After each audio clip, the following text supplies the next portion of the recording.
راستے پر چل پڑے ہیں. ان حالات میں بحیثیت مسلم کے ہماری یہ ڈیوٹی اور ذمہ داری ہے کہ ہم اس حقیقت کو سمجھیں اور اس خسارے کا احساس اپنے اندر پیدا کریں. ہماری اولاد جو ضائع ہو رہی ہے، تباہی میں گرفتار ہو رہی ہے، اس کا احساس پیدا ہونا ہمارے اندر انتہائی ضروری.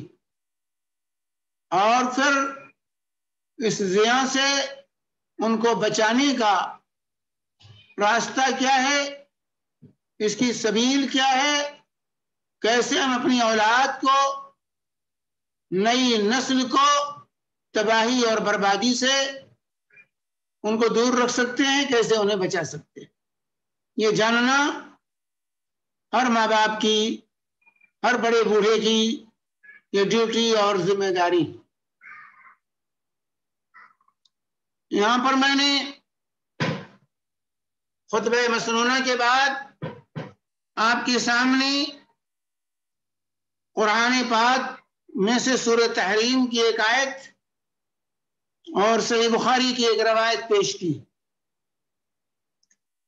جس کے اندر اللہ اور اللہ کے رسول صلی اللہ علیہ وسلم نے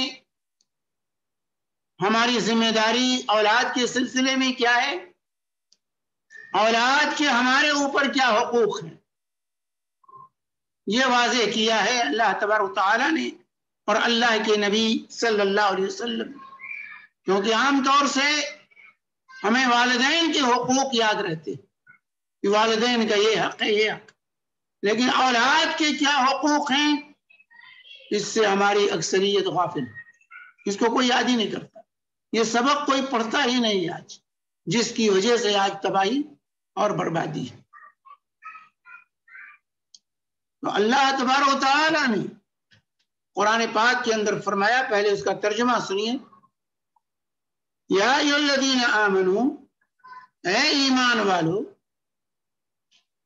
قوا انفسکم واہلیکم نارا، تم اپنے آپ کو اور اپنے اہل و عیال کو جہنم سے بچاؤ. ڈیوٹی لگائی جا رہی ہے. قوا انفسکم واہلیکم نارا، تم اپنے آپ کو اور اپنے اہل و عیال کو جہنم سے بچاؤ. وقودها الناس والحجارہ، جس کے ایندھن انسان اور پتھر. علیہا ملائکۃ غلاظ شداد، اس جہنم پر سخت قسم کے فرشتے مقرر ہیں. لا یعصون اللہ ما امرہم، جو اللہ کی نافرمانی کر نہیں سکتے. وَيَفْعَلُونَ مَا يُؤْمَرُونَ، اللہ کی طرف سے ان کے لیے جو حکم جاری ہوتا ہے وہی کرتے ہیں جس کا انہیں حکم دیا جاتا ہے. اس آیت کریمہ کے ذریعے اللہ تبارک و تعالیٰ نے ہماری اور آپ کی یہ ڈیوٹی لگائی ہے کہ ہمیں اپنے آپ کو بھی جہنم سے بچانے کی فکر کرنی ہے اور اپنی نسل کو، اپنی اولاد کو بھی جہنم سے بچانے کی فکر کرنی ہے. یہ ڈیوٹی ہے اللہ رب العالمین. اسی طرح رسول پاک صلی اللہ علیہ وآلہ وسلم بیان فرماتے ہیں کہ ما من مولود یولد الا یولد علی الفطرہ وابواہ یعوذانہ او ینصرانہ او یمجسانہ، کہ ہر بچہ جو پیدا ہوتا ہے وہ فطرت اسلام پر پیدا ہوتا ہے. اس کے والدین اپنی تربیت سے اس کو یہودی بنا دیتے ہیں یا نصرانی بنا دیتے ہیں یا مجوسی بنا دیتے ہیں. کہ جس طریقے سے جب کوئی جانور بچہ دیتا ہے تو بہیمہ چوپایا تو وہ صحیح سالم ہوتا ہے، اس میں سے کسی کا کان نہیں کٹا ہوتا ہے. لیکن بعض میں لوگ کان وغیرہ کاٹ کر دیوی دیوتاؤں کے نام سے اس کو خاص کر دیتے ہیں. وہ کنکٹا وہاں سے نہیں آتا ہے، دیوی دیوتاؤں کا نام لے کے نہیں آتا ہے. یہ حدیث پاک، یہ آیت کریمہ ماں باپ کی ذمہ داری کو یاد دلاتی ہے اولاد کے سلسلے میں. یا اولاد کے سلسلے میں ماں باپ ان کے بناؤ بگاڑ کے کس قدر ذمہ دار، اولاد کے بناؤ اور بگاڑ کے کس قدر ذمہ دار ان کے والدین ہوا کرتے ہیں، ان کی کتنی بڑی ڈیوٹی. جہاں سے اللہ کے نبی صلی اللہ علیہ وسلم نے فرمایا کلکم رائن وکلکم مسئول عن رعیتہ، تم میں سے ہر ایک ذمہ دار ہے اور ہر ذمہ دار سے اس کے ماتحتوں کے بارے میں سوال کیا جائے گا. اور اسی لیے فرمایا الرجل رائن فی اہل بیتہ ومسئول عن رعیتہ، مرد جو ہے اپنے اہل خانہ کا ذمہ دار ہے اور اس کو اس کے ماتحتوں کے بارے میں، اس کی رعیت کے بارے میں اس سے سوال کیا جائے گا. والمرأة رعیۃ فی بیت زوجہا، یہی تیرے خاتون عورت ہے یہ اپنے شوہر کے گھر کی ذمہ دار ہے. ومسئول عن رعیتہا، اور اس سے بھی اس کی رعیت کے بارے میں سوال کیا جائے گا. تو اس طریقے سے اللہ تبارک و تعالی نے اور اللہ کے نبی صلی اللہ علیہ وآلہ وسلم نے یہ ذمہ داری لگائی ہے. چنانچہ سنن نسائی کہ صحیح حدیث ہے ان اللہ سائل کل راع عما استرعاه وحفظ عن ذریہ حتی یسأل الرجل عن اہل بیتہ. اللہ کے نبی صلی اللہ علیہ وسلم نے فرمایا کہ ہر ذمہ دار سے اللہ تبارک و تعالی اس کے ماتحتوں کے بارے میں قیام کے دن سوال کرے گا، آیا ان کی حفاظت کی یا انہیں ضائع کر دیا. مرد سے اس کے اہل خانہ کے بارے میں، اس کے اہل بیت کے بارے میں، بیوی بچوں کے بارے میں سوال کیا جائے گا. اسی لیے علامہ ابن قیم رحمت اللہ علیہ فرماتے ہیں کہ اللہ رب العالمین حاکم الحاکمین نے جو نظام بنایا ہے اس کے تحت ماں باپ کے حقوق اولاد پر اس وقت عائد ہوتے ہیں جب اولاد کا وجود ہوتا ہے، لیکن اولاد کے حقوق ماں باپ پر اولاد کے وجود سے پہلے عائد کر دیے جاتے ہیں، عائد کیے جاتے ہیں. پہلے ہی فکر کرنی، شادی سے پہلے ہی اولاد کی فکر ہونی چاہیے کہ اولاد کے ساتھ کیا معاملہ ہوگا، اولاد کی تربیت کیسے ہوگی، اس کی نگہداشت کیسے ہوگی، یہ فکر پہلے سے ہونی ہے.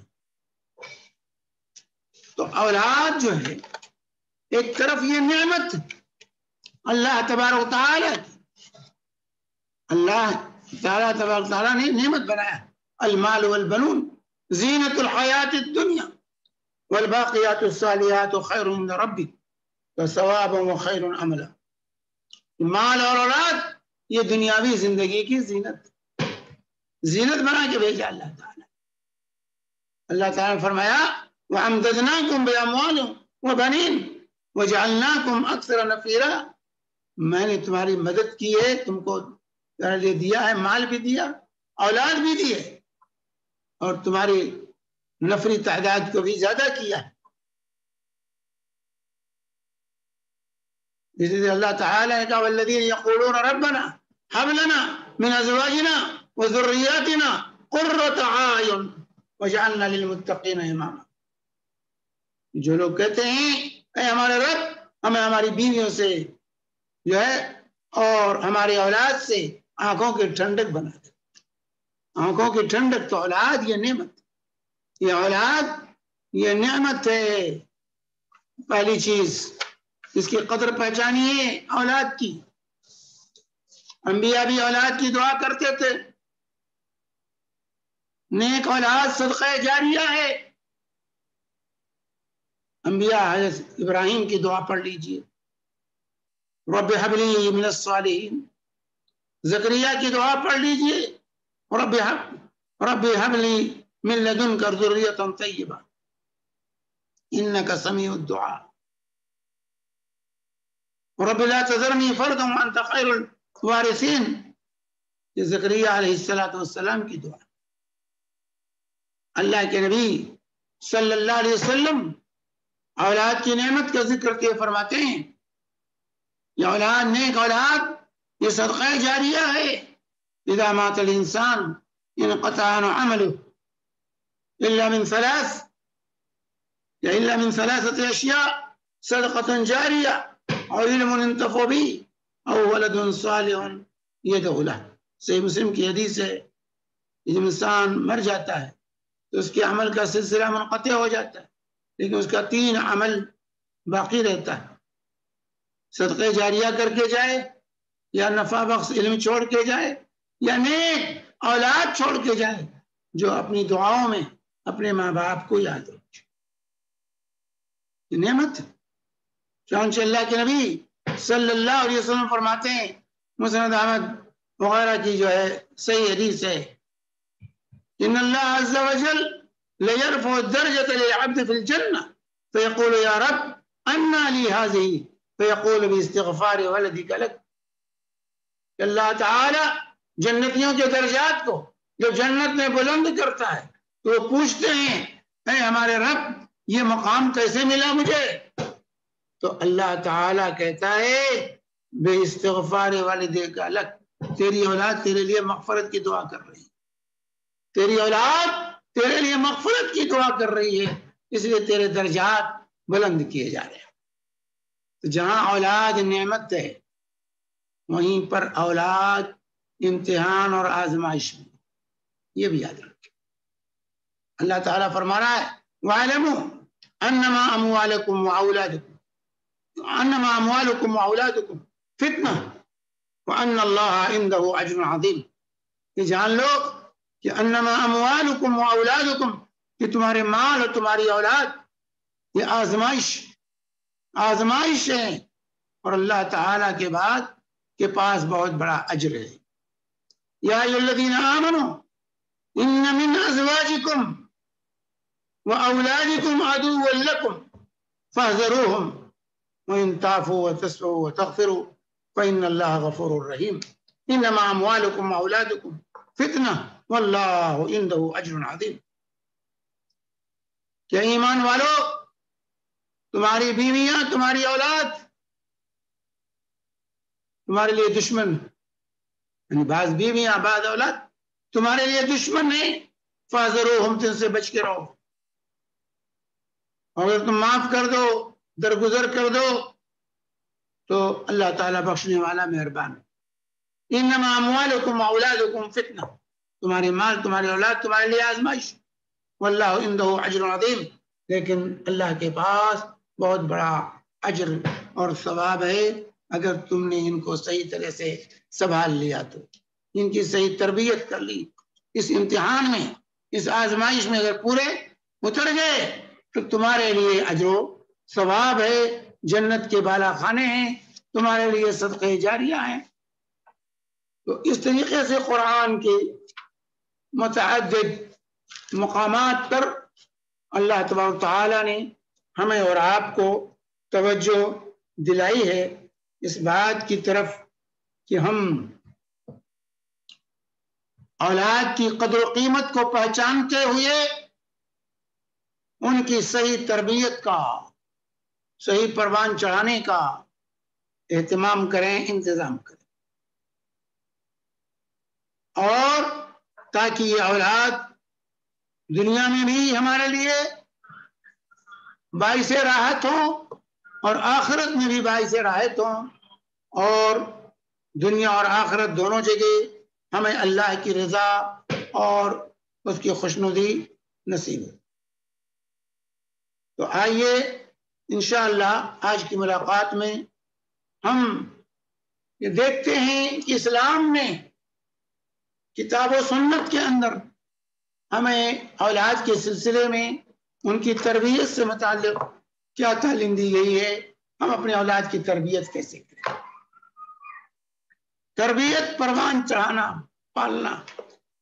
تربیت کا مفہوم اس سے سمجھیے جیسے کسان ہوتا ہے، فصلیں لگاتا ہے، فصلوں کے اندر کچھ جو ہے خودرو پودے اگاتے ہیں، کانٹے اگاتے ہیں جو فصل کے لیے نقصان دہ ہوتے ہیں۔ تو کسان کیا کرتا ہے؟ اپنی فصل کو بچاتے ہوئے ان کانٹوں کو، خودرو پودوں کو کھیت میں سے نکالنے کی کوشش کرتا ہے، نکال باہر پھینکتا ہے، اور جو اس کے لگائے ہوئے پودے ہیں، جو فصل ہے، اس کو پروان چڑھاتا ہے۔ تو تربیت اسی کا نام ہے کہ آپ اپنی اولاد کے عادات، اطوار، اس کے عقائد، اس کے تمام معاملات کی نگہداشت کیجئے، اس کو اس طرح پروان چڑھائیے کہ وہ جو ہے اللہ کا بندہ بنے، وہ اللہ کا بندہ بنے، شیطان کا بندہ نہ بنے، کیونکہ شیطان کی دشمنی ہمارے ساتھ ازلی اور ابدی ہے۔ اس لیے شیطان اپنا اثر ڈالتا ہے، اور انسان کو کے ساتھ اس نے جو اللہ تبارک و تعالیٰ سے عہد کیا تھا کہ ہم ان کی اکثریت کو اپنے ساتھ جہنم میں لے جائیں گے، اس کام میں وہ لگا ہوا ہے۔ اس لیے بہت بڑی ہماری ڈیوٹی اور ذمہ داری ہے۔ تو سب سے پہلے یہ بات ہونا چاہیے کہ ہمیں یہ ہدایت دینا، منزل تک پہنچانا، دل کے اندر ہدایت بٹھا دینا، اس کی توفیق دینا، یہ اللہ رب العالمین کا کام ہے، یہ اللہ کا کام ہے۔ انک لا تہدی من احببت ولکن اللہ یہدی من یشاء۔ تم جسے چاہو ہدایت نہیں دے سکتے، اللہ جس کو چاہتا ہے ہدایت، یعنی منزل تک پہنچانا، راستہ بتا دینا، رہنمائی کر دینا، یہ ہمارا کام ہے۔ منزل تک پہنچانا یہ اللہ رب العالمین کا کام ہے۔ ہمارے ذہن و دماغ سے یہ بات کبھی نہیں نکلنی چاہیے۔ ہمیں دیکھیں سیدنا نوح علیہ السلام کی تربیت میں کوئی کمی تھی، لیکن ان کا بیٹا کافر مرا۔ سیدنا ابراہیم علیہ السلام کی شخصیت کو دیکھیں، اپنے والد کی ہدایت کے لیے سب کچھ، ساری محنت کر ڈالی، لیکن باپ کافر مرا۔ اور اسی طرح سے اور آگے بڑھیے کہ سیدنا موسیٰ علیہ السلام کس کے گھر میں پرورش پائے؟ فرعون جو انا ربکم الاعلی کا نعرہ لگاتا تھا، اس کے شاہی محل میں پرورش ہو رہی ہے سیدنا موسیٰ علیہ السلام کی، لیکن اللہ کے نبی کلیم اللہ بن کر اٹھتے۔ خود نبی کریم صلی اللہ علیہ وسلم یتیم پیدا ہوتے، بچپن ہی میں، دنیا میں آنے سے پہلے باپ کا سایہ سب سے اٹھ گیا، اور بچپن ہی میں ماں کا سایہ بھی سر اٹھ گیا۔ پورا ماحول شرک اور کفر میں ڈوبا ہوا تھا۔ آپ کا خاندان ہی 360 بتوں کے مہنت تھے، لیکن اس کے باوجود اللہ کے نبی صلی اللہ علیہ وسلم کو اللہ تبارک و تعالی نے ہر جاہلیت کے تمام گندگیوں سے محفوظ رکھا، اور خاتم الانبیاء والمرسلین، امام الانبیاء بن کر اللہ کے نبی صلی اللہ علیہ وسلم۔ تو حاصل کلام یہ کہ ہم یہ ذہن نشین رکھیں، ہدایت دینا اللہ رب العالمین کا کام ہے۔ ہمارا کام اپنی ڈیوٹی ادا کرنا، ہمارا کام ہے ہم اپنی ڈیوٹی ادا کریں، لیکن لو ہمیشہ اللہ سے لگائیں، اسی سے آرزو رکھیں، اسی سے تمنائیں کریں، اسی سے دعائیں کریں کہ اللہ تعالی ہماری اولاد کو راہ راست پر رکھے۔ تو اس امتحان اور اس آزمائش میں اگر ہمیں پورا اترنا ہے تو اس کے لیے یہ واضح ہونا چاہیے کہ ہمیں نبی کریم صلی اللہ علیہ وآلہ وسلم نے طریقہ بتایا ہے اس کو اختیار کرنا ہوگا۔ اللہ کے نبی صلی اللہ علیہ وسلم فرماتے ہیں الولد ثمرۃ القلب انه مجبنۃ ومبخلۃ محزنہ، اور دوسری روایت میں ہے ان الولد مبخلہ مجبنہ مجہلہ محزنہ، کہ اولاد یہ دل کا ٹکڑا ہے، ثمرۃ القلب کا، اولاد یہ دل کا ٹکڑا ہے، کلیجہ کا ٹکڑا ہے اولاد، لیکن اس کی وجہ سے، اولاد کی وجہ سے یہ جو ہے اولاد کہا گیا مبخلہ، مبخلہ یہ بخل پر اتر آتا ہے، اولاد کی پیش نظر بن جائے، بچوں کی فکر میں، اللہ کے راستے میں خرچ کرنے میں بھی بخیلی کرنے لگتا، شیطان آتا ہے کہتا اگر تم یہاں دے دو گے تو بچے کیا کریں گے، بچے ہیں تمہارے، بچوں پر خرچ کرو، وہ زیادہ حقدار۔ یہ تھے مجبنہ کا اللہ کے نبی صلی اللہ علیہ وسلم نے اولاد کو، کہ انسان جبن بزدل ہو جاتا ہے، اور اولاد کی وجہ اگر میں جہاد میں گیا تو بچے جو یتیم ہو جائیں گے، بچے یتیم ہو جائیں گے، اس فکر میں جو ہے اسلامی جہاد میں بھی نہیں جاتا۔ اسی طرح اللہ کے نبی صلی اللہ علیہ وسلم نے فرمایا مجہلہ، یہ جاہل بنانے والے ہیں بچے، کیونکہ بچوں کی محبت میں، بچوں کی خاطر انسان تعلیم کے میدان میں جو ہے پیچھے رہ جاتا ہے، کہ بچے ہیں ان کو دے دے کرنا بھائی، ان کو بھی وقت دینا، درس میں نہیں آتا، درس میں لوگ نہیں آتے، کیوں کہ بھائی بچے ہیں، بھی بچے ہیں، ان کا بھی خیال رکھنا ہے، ان کو بھی وقت دینا چاہیے، اس لیے اب 1 گھنٹہ پون گھنٹہ جا کے کون بیٹھے گا اس کو، تو اس سے جاہل رہ جاتا ہے انسان بچوں کی وجہ سے۔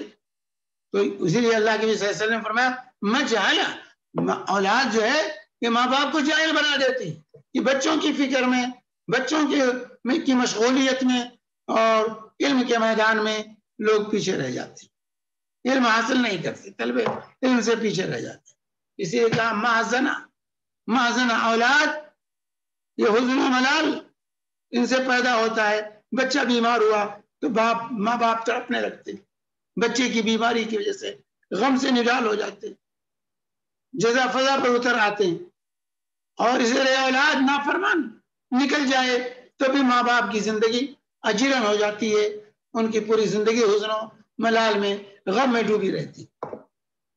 تو اس لیے ضرورت اس بات کی ہے کہ ہم اپنی ذمہ داری کو سمجھتے ہوئے اپنی اولاد کی صحیح تربیت کی فکر کریں۔ آئیے منزل بمنزل ہم آگے بڑھتے ہیں کہ تربیت کیسے کرنی۔ سب سے پہلی چیز تربیت کے لیے جب آپ شادی کرنے کا ارادہ کریں، اگر اولاد کے خیر خواہ ہیں، اچھی اولاد چاہتے ہیں، تربیت یافتہ اولاد چاہتے ہیں، نیک اور صالح اولاد چاہتے ہیں، تب جوڑا جب متعین ہو اسی وقت اولاد کی فکر ہونی چاہیے، اولاد کی فکر جوڑا متعین ہوتے ہوئے مگنی کے وقت ہی اس کی فکر ہونی چاہیے کہ لڑکی کیسی ہو اور لڑکا کیسا جو ہے، کیونکہ ماں کی گود جو ہے یہ پہلا مدرسہ ہے بچے کے لیے، یہیں سے تربیت کا آغاز ہوتا ہے۔ تو صحیح جوڑے کا انتخاب، صحیح جوڑ، لامۃ مومنۃ خیر من مشرکۃ ولو اعجبتکم، ایک مومنہ لوڑی آزاد مشرکہ عورت سے بہتر ہے گرچہ تمہیں بھا جائے، پسند آ جائے۔ آج تو پیار و محبت کی شادیاں ہوتی ہیں، عاشقی معاشقی کی شادیاں ہوتی ہیں، کالجوں یونیورسٹیوں میں مخلوط اداروں میں پڑھتے ہیں اور خود ہی منتخب کر لیتے ہیں۔ آج تو تفریق ہی مسلم و غیر مسلم کی ختم ہوتی جا رہی ہے۔ اللہ تعالیٰ کہتا ہے وَلَأَمَةٌ مُؤْمِنَةٌ خَيْرٌ مِّن مُشْرِكَةٍ وَلَوْ أَعْجَبَتْكُمْ، کہ ایک مومنہ لوڈی جو ہے وہ آزاد مشرکہ اور عورت سے بہتر گرچہ وہ تمہیں بھا جائے. اسی طریقے سے جو ہے وَلَعَبْدٌ مُؤْمِنٌ خَيْرٌ مِّن مُشْرِكٍ وَلَوْ أَعْجَبَكُمْ، اور ایک غلام مومن آزاد مشرک سے بہتر ہے گرچہ وہ مشرک تمہیں پسند آ جائے بھا جائے.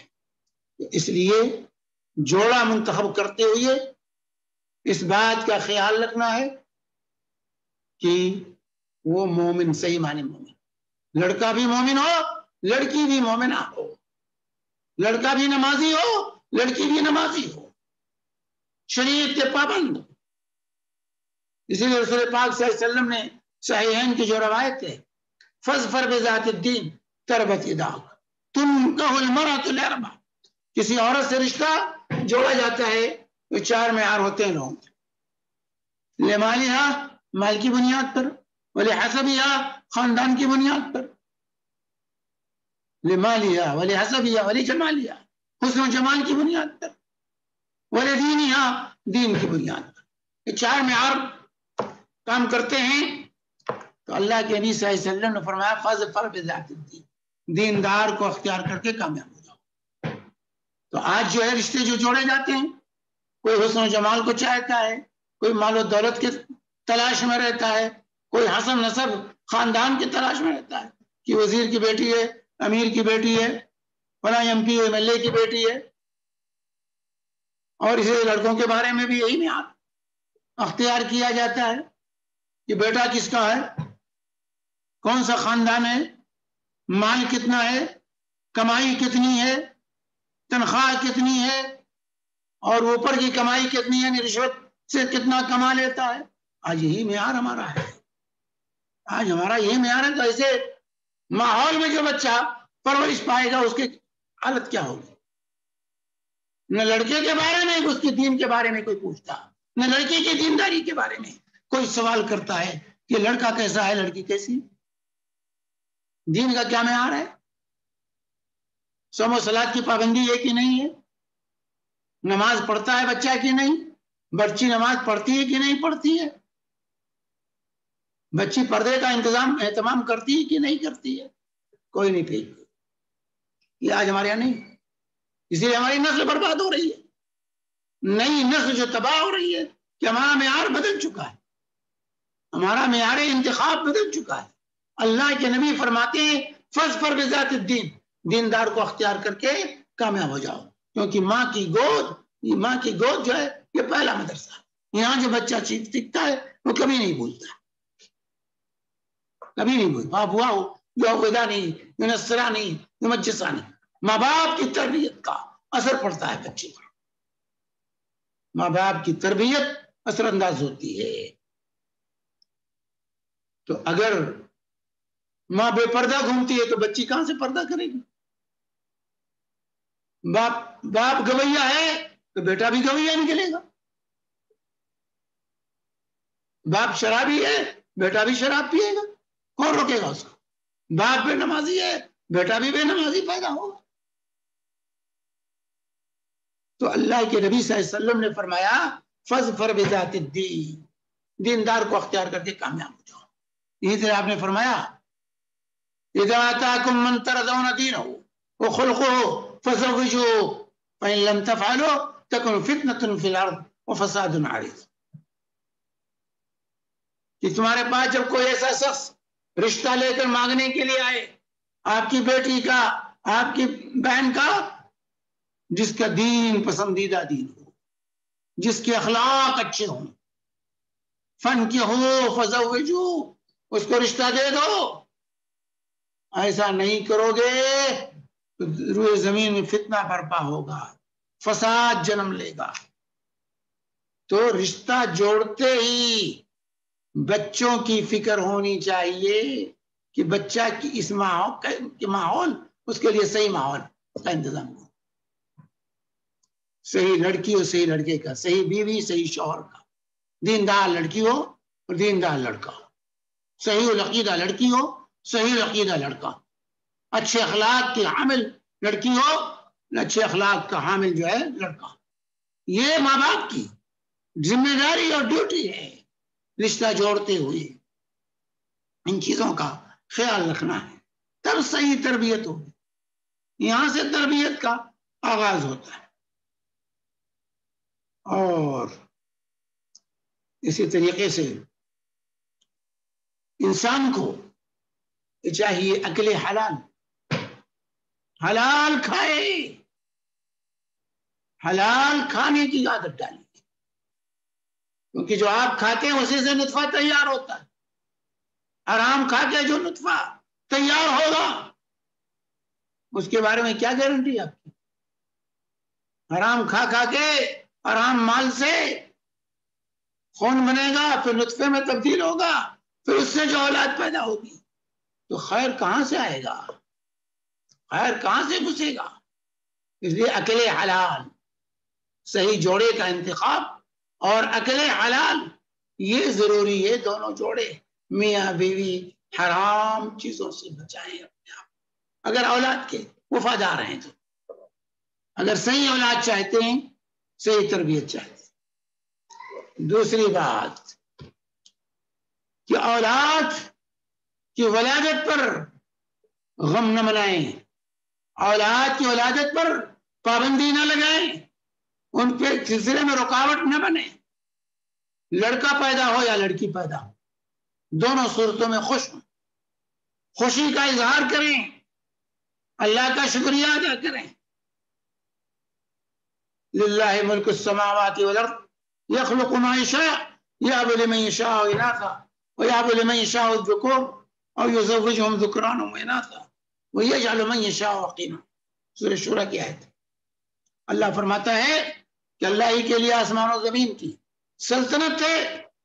اللہ تعالیٰ جس کو چاہتا ہے لڑکی دیتا ہے، جس کو چاہتا ہے لڑکا دیتا ہے، جس کو چاہتا ہے لڑکی اور لڑکا دونوں دیتا ہے، جس کو چاہتا ہے بانجھ بنا دیتا ہے. یہ اللہ کی دین. اللہ فرماتا ہے آباؤکم وابناؤکم لا تدرون ایہم اقرب لکم نفعا. تمہارے باپ، تمہاری اولاد، تم نہیں جانتے ہو تمہارے لیے نفع بخش کیا ہے. تم نہیں جانتے ہو لڑکی نفع بخشے یا لڑکا نفع بخشے. اس لیے لڑکیوں کی ولادت پر غم و اندوہ کرنا، ماتم کرنا، بیوی کو طلاق دے دینا، بیوی کو دھمکیاں سنانا اور اس کی ولادت سے پہلے اس کو ساقط کرا دینا، میرے بھائیوں یہ صحیح تربیت نہیں سے ہوتی.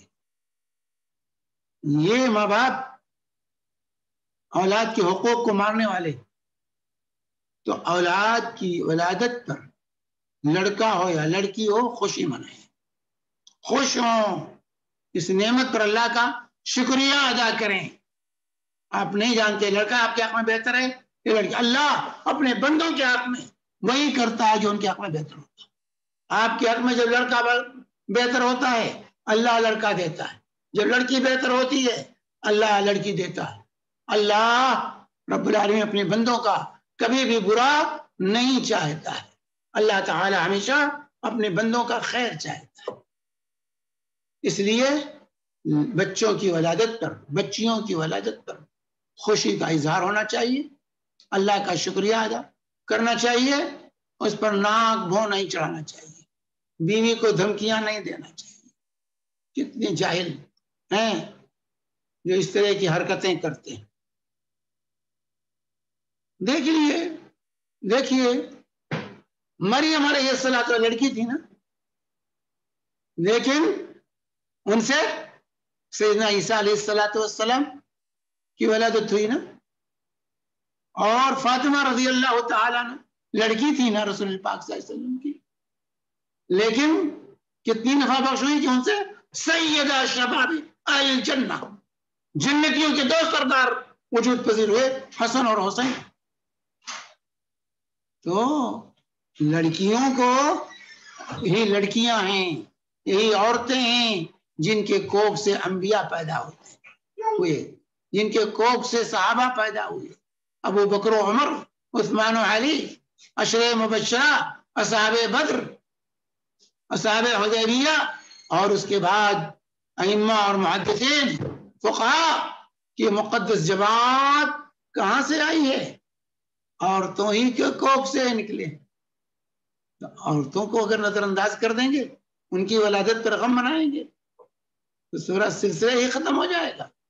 تو اس لیے بچہ پیدا ہو یا بچی پیدا ہو, تربیت کا تقاضا ہے کہ غم نہ منائیں بچیوں کی ولادت پر, اور بچوں کی ولادت پر پابندی نہ لگائیں کہ نہیں بھی ہم دو, ہمارے دو, اگلا بچہ ابھی نہیں, 2 کے بعد کبھی نہیں. یہ سب نعرے بند کرو.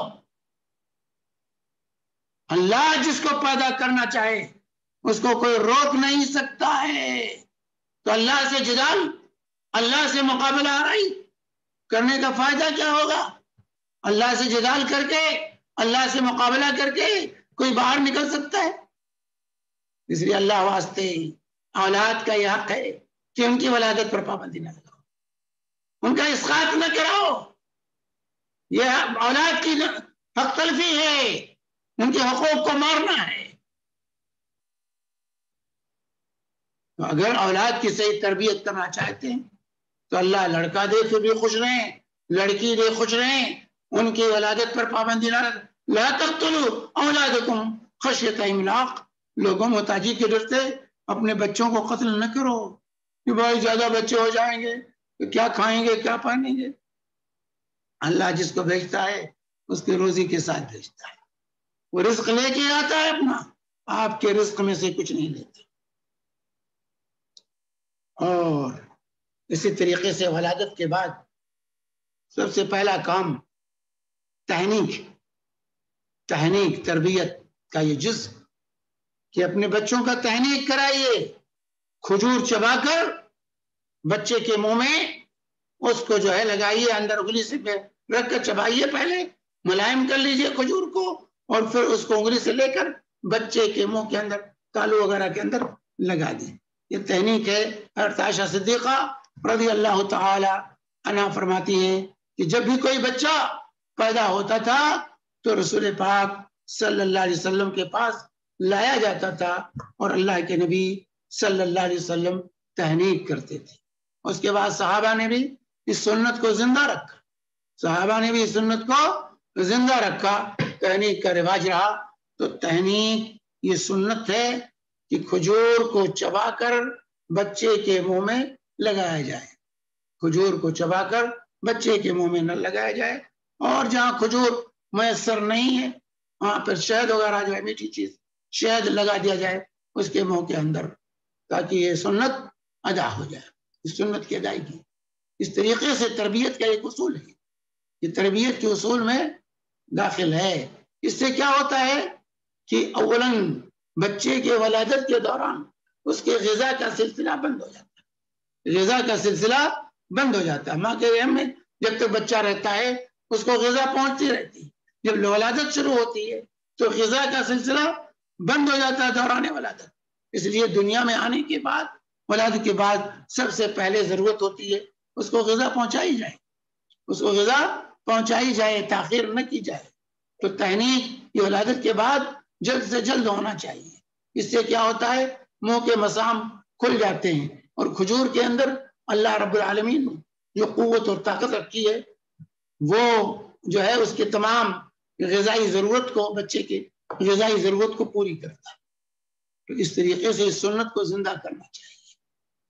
اور اس کے بعد بچے کے لیے تربیت کا اصول یہ کہ اچھے سے اچھے نام کا انتخاب کیا جائے, اس کا اچھا نام رکھا جائے. نام رکھنے میں بھی آج ہم اس کا خیال نہیں کرتے, الٹے سیدھے نام رکھ دیتے. الٹے سیدھے نام بچوں کا مت رکھیے, یہ حق تلفی ہے بچوں کی. جو ماں باپ اپنے بچوں کا نام اچھا نہیں رکھتے وہ ماں باپ اپنے اولاد کے حق کو مارتے ہیں. اللہ کے نبی صلی اللہ علیہ وسلم کی تعلیم ہے کہ اپنے بچوں کا نام اچھے سے اچھا, کیونکہ تاکہ اچھے نام سے اچھا پھال لیا جائے. اللہ کے نبی صلی اللہ علیہ وسلم اچھے ناموں سے پھال لیا کرتے تھے. چانچہ صلح حدیبیہ کے موقع پر جب سہیل بن عمرو آیا مصالحت کی بات کرنے کے لیے تو اللہ کے نبی صلی اللہ علیہ وسلم نے کہا سہیل آیا ہوا, اللہ تعالیٰ آسانی پر, سہیل فعل سے آسانی سے, آپ نے کہا انشاءاللہ آسانی پیدا ہوگی. تو آپ اچھے ناموں سے اچھا فعل لیا کرتے تھے، اس لیے بچوں کا نام اچھا رکھیے تاکہ لوگ ان سے اچھا فعل لیں۔ الٹے سیدھے گویوں کے نام، ناچنے والوں کے نام، فلم اسٹار کے نام رکھنے میں آج لوگ فخر محسوس کرتے، تو اولاد پر نام کا بھی اثر ہوتا ہے کسی نہ کسی، اگر وہ اثر ہو گیا تو کیا ہوگا؟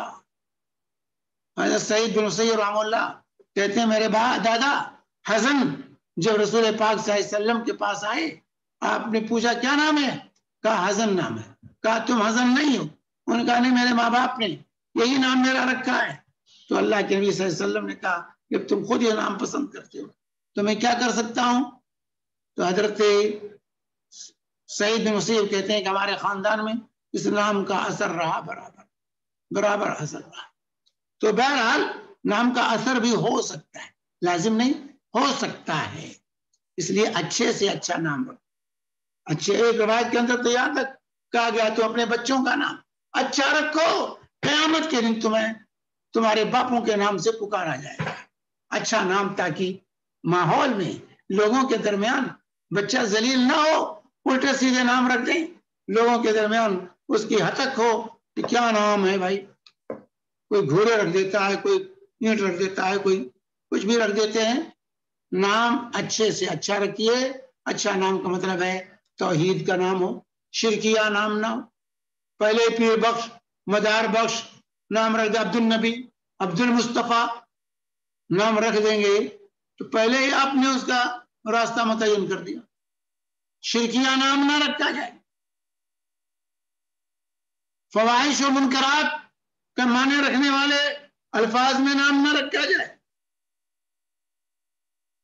الٹے سیدھے جو کان پر بھاری گراں گزرے ایسے نام نہ رکھے جائیں۔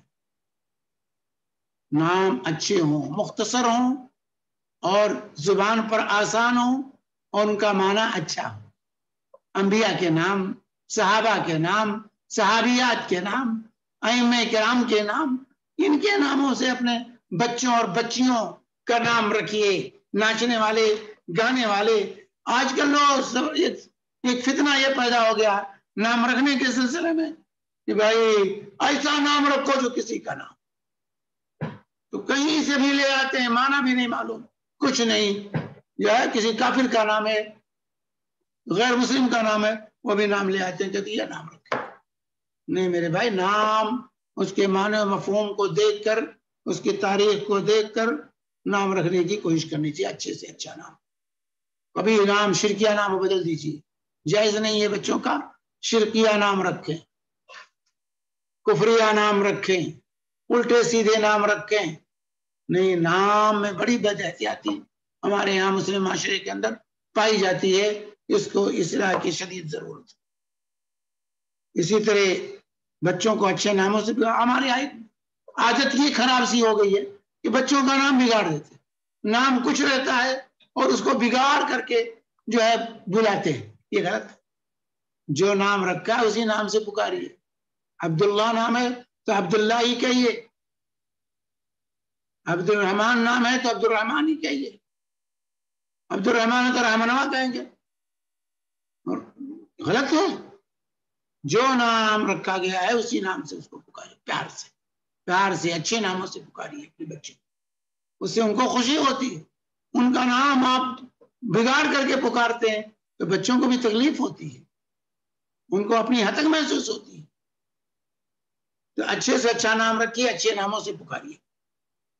اسی طرح بچوں کو کنیت کے ساتھ بھی پکاریے، کنیت رکھیے، بچوں کی بھی کنیت رکھیے، ابو فلاں، ابو عبداللہ، ابو احمد، گرچہ اس کی اولاد نہیں ابھی ہے، چھوٹا بچہ ہے، اللہ کے نبی صلی اللہ علیہ وسلم کی سنت رہی ہے۔ چنانچہ حضرت انس رضی اللہ تعالی عنہ کے بھائی، چھوٹا بھائی تھا، اللہ کے نبی صلی اللہ علیہ وسلم گئے، کہا یا ابا عمیر، یا ابا عمیر ما فعل النغیر۔ نغیر ایک پرندہ تھا جس سے کھیلتا تھا بچہ، نغر ایک چھوٹے پرندے کے چھوٹا پرندہ ہوتا ہے، بلبل بعض لوگ کہتے ہیں بلبل تھا، بلبل کو نغر کہتے۔ اللہ کے نبی صلی اللہ علیہ وسلم وہ مر گیا تو بچہ بڑا رنجیدہ ہوا، اللہ کے نبی صلی اللہ علیہ وسلم گئے اور کہا یا ابا عمیر، مذاق کیا، مذاق کرتے تھے بچوں سے، یا ابا عمیر ما فعل النغیر، اے ابو عمیر نغیر نے کیا کیا؟ تو ابو عمیر کنیت رکھی اللہ کے نبی صلی اللہ علیہ وسلم نے بچوں کی، تو بچوں کی بھی کنیت رکھنی چاہیے۔ اور اسی طریقے سے عقیقہ تربیت کا یہ جز ہے، بچے کا عقیقہ کیجئے، بچہ ہو یا بچی، ان کا عقیقہ کیجئے، عقیقے میں بخالت نہ کیجئے۔ اللہ کے نبی صلی اللہ علیہ وسلم فرماتے ہیں کل غلام رہین بعقیقتہ تذبح عنہ یوم سابعہ ویحلق ویسمى، کہ ہر بچہ عقیقے کے عوض رہن پر رکھا رہتا، 7ویں دن اس کا عقیقہ کیا جائے، جانور کو ذبح کیا جائے اور اس کا سر کے بال صاف کیے جائیں، حلق کیا جائے اور یسمى اور اس کا نام رکھا جائے۔ تو 7ویں دن عقیقہ سنت 7ویں دن ہونا چاہیے۔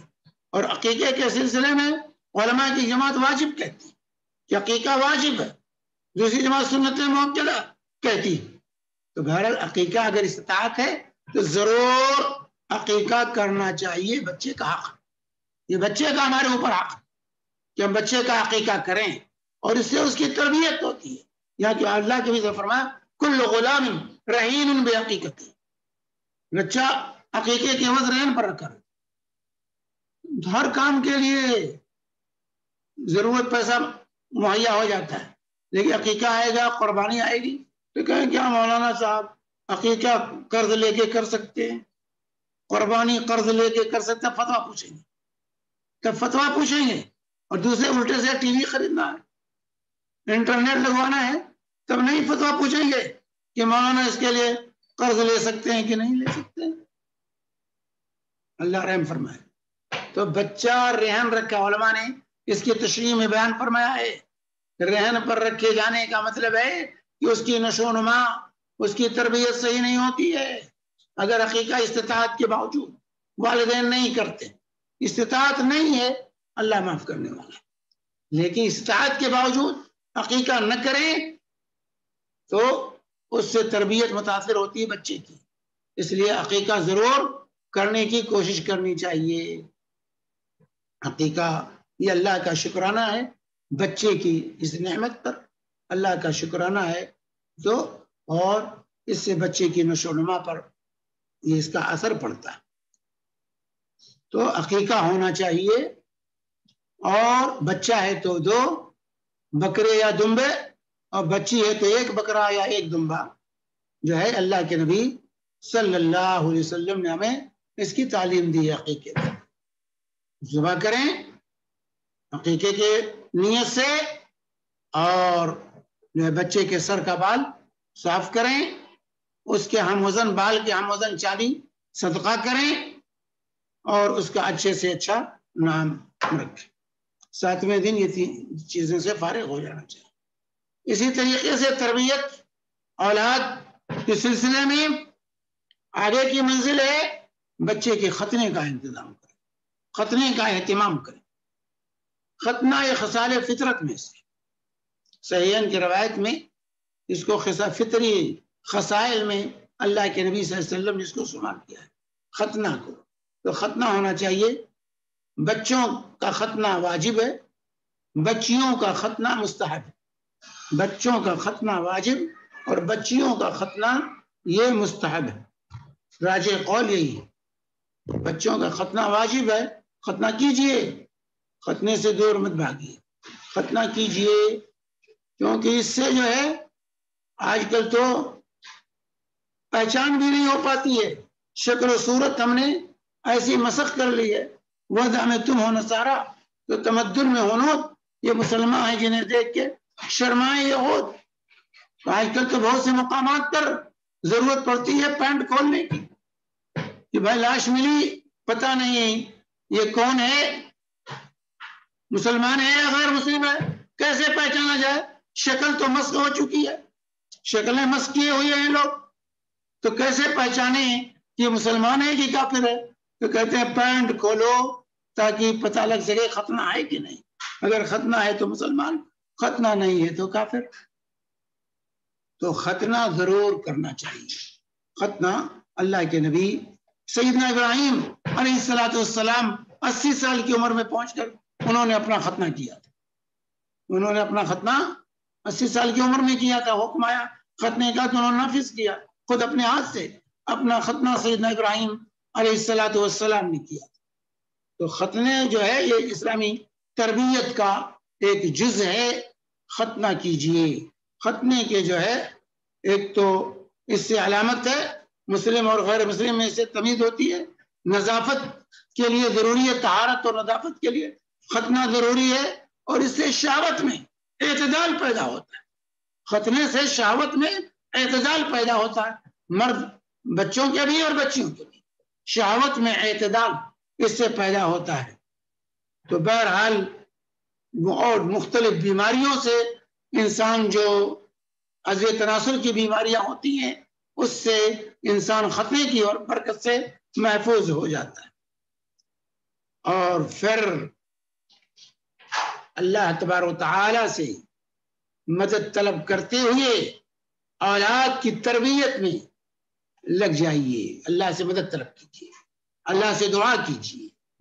اللہ تعالی یہ امانت جو اولاد کی تو نے مجھے عطا کی ہے, مجھے اس بات کی توفیق دے دے کہ میں اپنی اولاد کی صحیح تربیت کر سکوں. اللہ سے دعا کیجیے. اللہ سے دعا کیجیے پورے اخلاص کے ساتھ, صدق دل کے ساتھ, اللہ کی طرف متوجہ ہو کر اللہ سے دعا کیجیے کہ اللہ تعالی مجھے اپنی اولاد کی صحیح تربیت کی, اے اللہ مجھے توفیق دے دے کہ میں اپنی اولاد کی صحیح تربیت کر سکوں. اے اللہ ان کو تو مسلمان بنا اور نیک اور صالح بنا.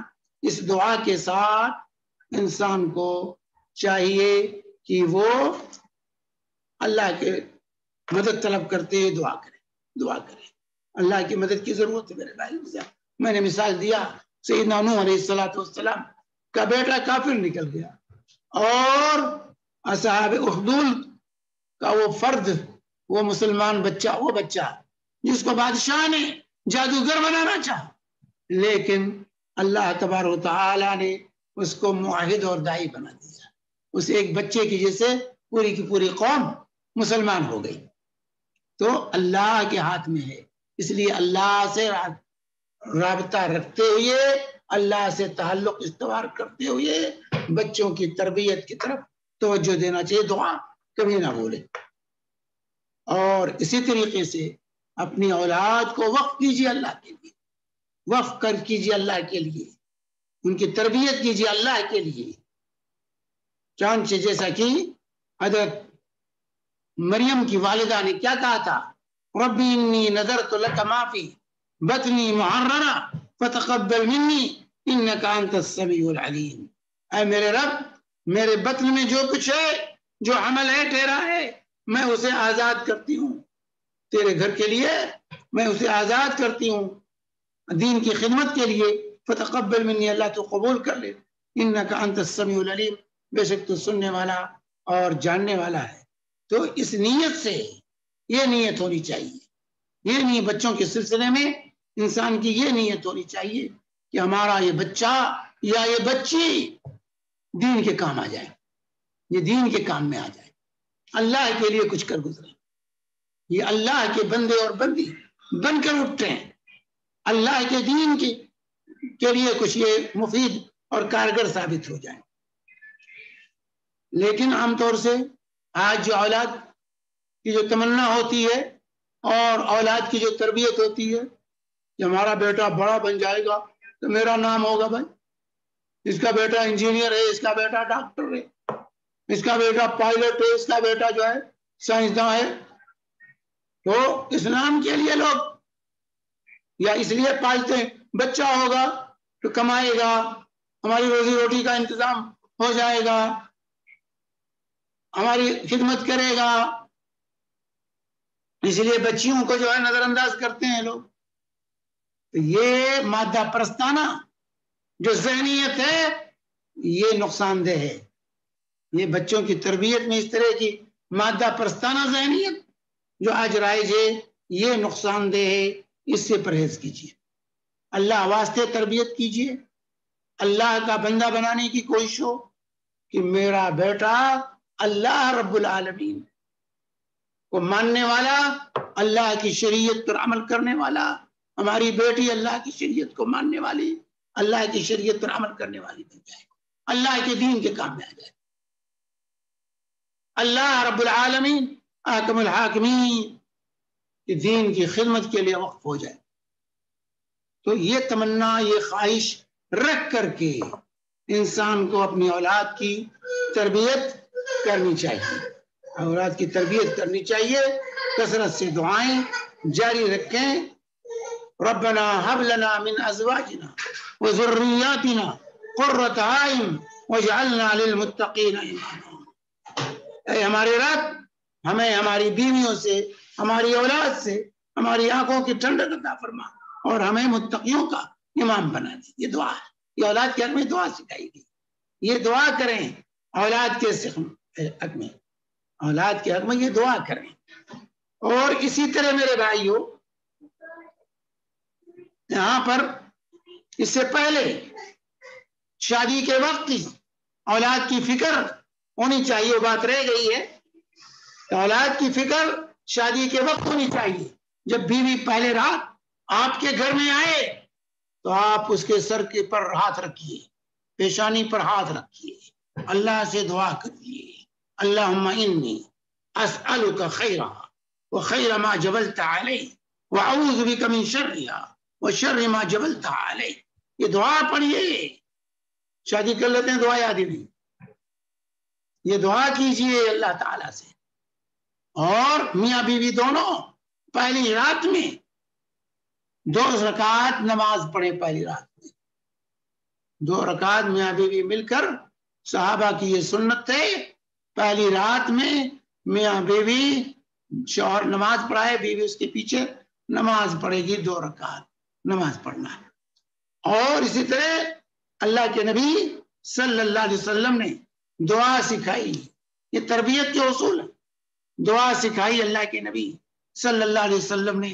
جب بیوی کے پاس جائیں ہم بستری کے لیے تو دعا پڑھیے، بسم اللہ، یہ بچے کے حقوق ہیں، بسم اللہ، اللہم جنبنا الشیطان وجنب الشیطان ما رزقتنا، اللہ کے نام سے اے اللہ مجھ کو بھی جو ہے شیطان سے بچا لے، ہم دونوں کو بھی شیطان سے بچا لے، اور اس ملاقات سے جو اولاد آئے اے اللہ اس اولاد کو بھی شیطان سے بچا لے۔ تو اللہ کے نبی صلی اللہ علیہ وسلم فرماتے ہیں اگر جماع کے وقت، ہم بستری کے وقت بندہ یہ دعا پڑھتا ہے لم تضرہ الشیطان، تو اس بچے اور بچی کو شیطان نقصان نہیں پہنچا سکتا، ولادت کے بعد اس بچے اور بچی کو شیطان نقصان نہیں پہنچا سکتا۔ یہ تربیت کے اصول ہیں، ان تمام اصولوں کو انسان کو سمجھنا چاہیے۔ اولاد کے لیے یہ اصول جو ہے سکھائے ہیں اللہ کے نبی صلی اللہ علیہ وآلہ وسلم نے۔ تو اس طریقے سے اولاد کے لیے برابر دعائیں، سلسلہ چل رہا ہے، دعائیں کرتے رہیں اللہ تبارک و تعالیٰ سے، اور ان خطوات پر اولاد کی تربیت کی کوشش کیجئے تاکہ آپ کی کوشش کارگر ہو۔ تو یہ تو ابتدائی چیزیں تھیں جو آج کی ملاقات میں آپ کے سامنے پیش کی گئی اولاد کی تربیت کی بنیادی چیزیں تھیں جس کو واضح کرنا ضروری تھا۔ انشاءاللہ پھر انشاءاللہ موقع ملے گا تو باقی آئندہ جو مراحل ہیں تربیت کے وہ انشاءاللہ آپ کے سامنے پیش کیے جائیں گے۔ اللہ تبارک و تعالیٰ سے دعا ہے کہ رب العالمین ہمیں اور آپ کو اپنی ذمہ داری سمجھنے کی توفیق عطا فرمائے۔ اللہ تبارک و تعالیٰ ہمیں اس بات کی توفیق دے کہ ہم اپنے اولاد کی صحیح تربیت کر سکیں۔ اللہ تعالیٰ نئی نسل کو شیطان کے فتنے سے بچا لے۔ اے اللہ ہماری اولاد کو شیطان کے فتنے سے بچا لے۔ اے اللہ ہماری اولاد کو نیک اور صالح بنا۔ اے اللہ ہماری اولاد کو اللہ والا بنا دے اور معاشرے کے تمام فتنوں سے ان کی حفاظت فرما۔ وصلی اللہ علی نبینا محمد وعلی آلہ وصحبہ وسلم وجزاکم اللہ خیر۔ جزاکم اللہ خیرا شیخ۔ اللہ ہم سب کی اولادوں کو نیک صالح بنائے اور آتی قیامت تک ان کو ہمارے لیے صدقہ جاریہ بنائے. جہاں آئیے ہم سوالات کی سلسلہ سٹارٹ کرتے ہیں. جو زوم پہ ہیں وہ اپنے سوالات زوم پہ ڈائریکٹ پوچھ سکتے ہیں، یا تو چیٹ میں، یا پھر جو مرد حضرات ہیں وہ ہاتھ اٹھا کے ڈائریکٹ شیخ سے پوچھ سکتے ہیں. اور جو یوٹیوب یا فیس بک کے، میں سجاد بھائی سے کہوں گا کہ آپ وہ سوالات لے لیں. یہاں ایک سوال آیا ہوا ہے شیخ کہ کیا عقیقہ اونٹ یا بڑے جانور کا کر سکتے ہیں؟ اگر کر سکتے ہیں تو اس کا طریقہ دین کی روشنی میں کیا ہے؟ دیکھیے، عقیقہ کے لیے دمبا یا بکرے کے جن سے ہونا چاہیے. اونٹ اور گائے وغیرہ میں عقیقہ ثابت نہیں. اونٹ اور گائے میں عقیقہ ثابت نہیں ہے. عقیقہ جو ہے بکرے اور دمبے کے جن سے ہونا چاہیے. چنانچہ اللہ کے نبی صلی اللہ علیہ وسلم نے شاتانی متکافیتان، شات کا لفظ استعمال کیا ہے. اور شات جو ہے حدیث کے الفاظ ہیں، عقیقے میں شات ہے. شات کہتے ہیں بکرے اور دمبے. بکرے اور دمبے میں سے دونوں کو جو ہے شات کہا جاتا ہے. شات کا لفظ استعمال ہوا ہے. تو شات ہونا چاہیے. اللہ کے نبی صلی اللہ علیہ وسلم نے اس کے لیے کہا شاتانی متکافیتان.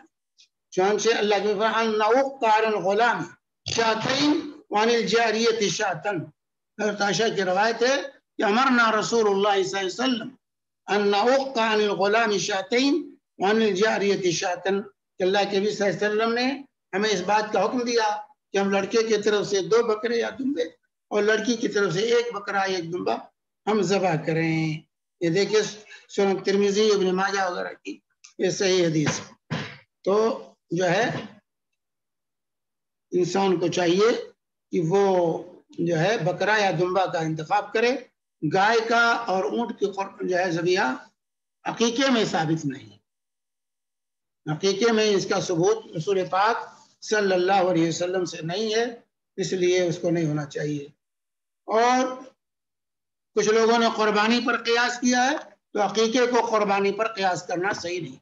عقیقے کو قربانی پر قیاس کر کے، کیونکہ نص کے خلاف ہے. نص میں اللہ نے فرمایا شاتان کا شات کا لفظ استعمال کیا، تو ہم کہیں نہیں قربانی میں کر سکتے ہیں، اس میں بھی کریں، تو یہ صحیح نہیں ہے.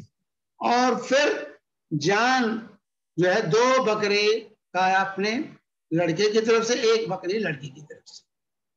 تو یہاں 1 اونٹ میں 7 حصہ، گائے میں 7 حصہ جو کرنے کا رواج ہے، یہ غلط.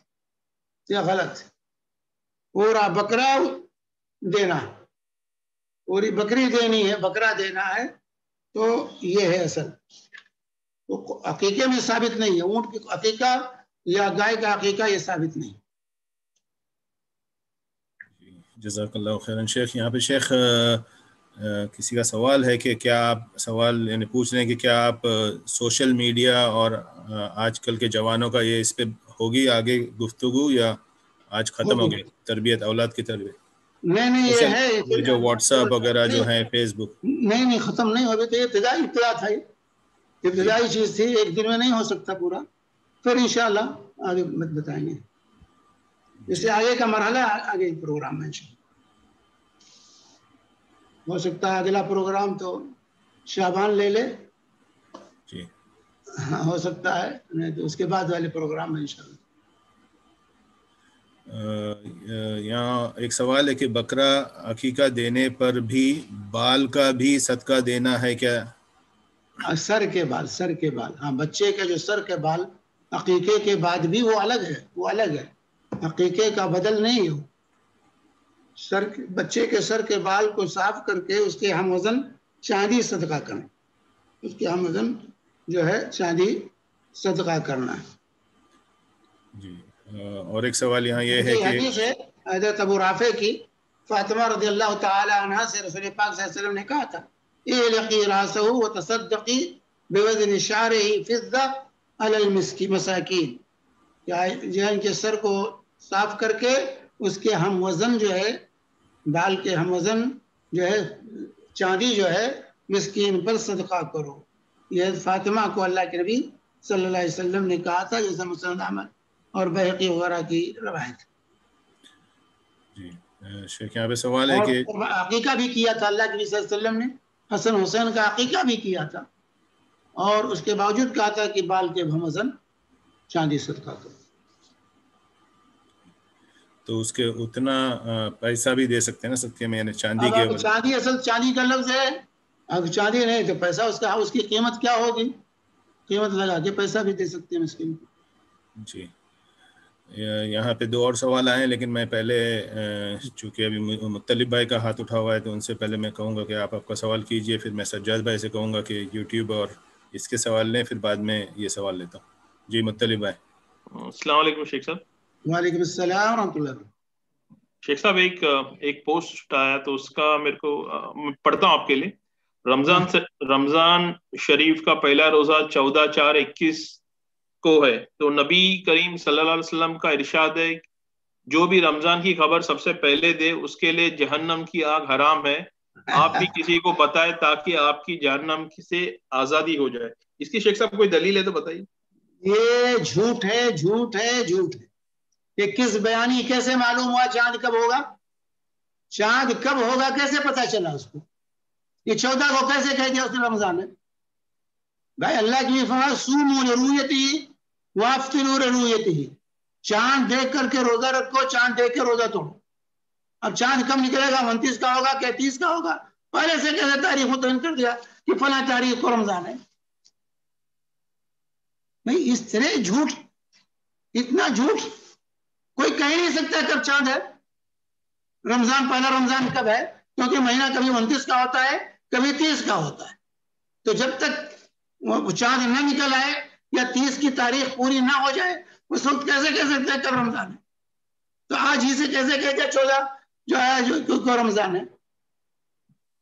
یہ جھوٹ کس بیانی اس طرح کرتے ہیں؟ یہ نبی کریم صلی اللہ علیہ وسلم پر اتہام ہے. من کذب علی متعمدا فلیتبوأ مقعدہ من النار. جو جان بوجھ کر کوئی جھوٹی بات ہماری طرف منسوخ کرے وہ اپنا ٹھکانہ جہنم بنا دے. نبی کو اتنا آسان بنا لیا لوگوں نے کہ ہر بات ان کی طرف منسوخ کر دو کہ بات جنت بڑی آسان ہو گئی ہے کہ رمضان کی خبر دے دو جنت میں پہنچ جاؤ. اتنی آسان نہیں ہے جنت. جنت بہت قیمتی چیز ہے. تو یہ جھوٹ ہے، یہ اتہام ہے نبی کریم صلی اللہ علیہ وسلم. جزاک اللہ خیر شیخ صاحب. شیخ صاحب ایک سوال ہے میرا. شیخ صاحب جیسے جمعہ کی نماز میں شیخ صاحب کچھ لوگ جو نماز باہر پڑھ رہے تھے وہ امام سے آگے ہو گئے تھے شیخ صاحب، تو لوگ وہاں بول رہے تھے ان کو نماز واپس پڑھنی پڑے گی. تو شیخ صاحب جو امام سے آگے ہو جو کھڑے ہوں گے نماز نہیں ہوگی.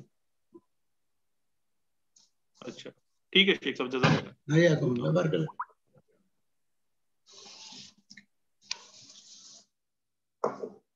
جی سجاد بھائی یوٹیوب یا فیس بک پہ کوشچنس ہیں؟ السلام علیکم ورحمۃ اللہ وبرکاتہ. شیخ ہاں ایک 2 کوشچن سے پہلے ایک تھا ابھی ایک اور آ گیا. آواز آپ کی بہت ہلکی ہے. پہلے 2 کوشچنس آئے ہوئے ہیں یوٹیوب پہ.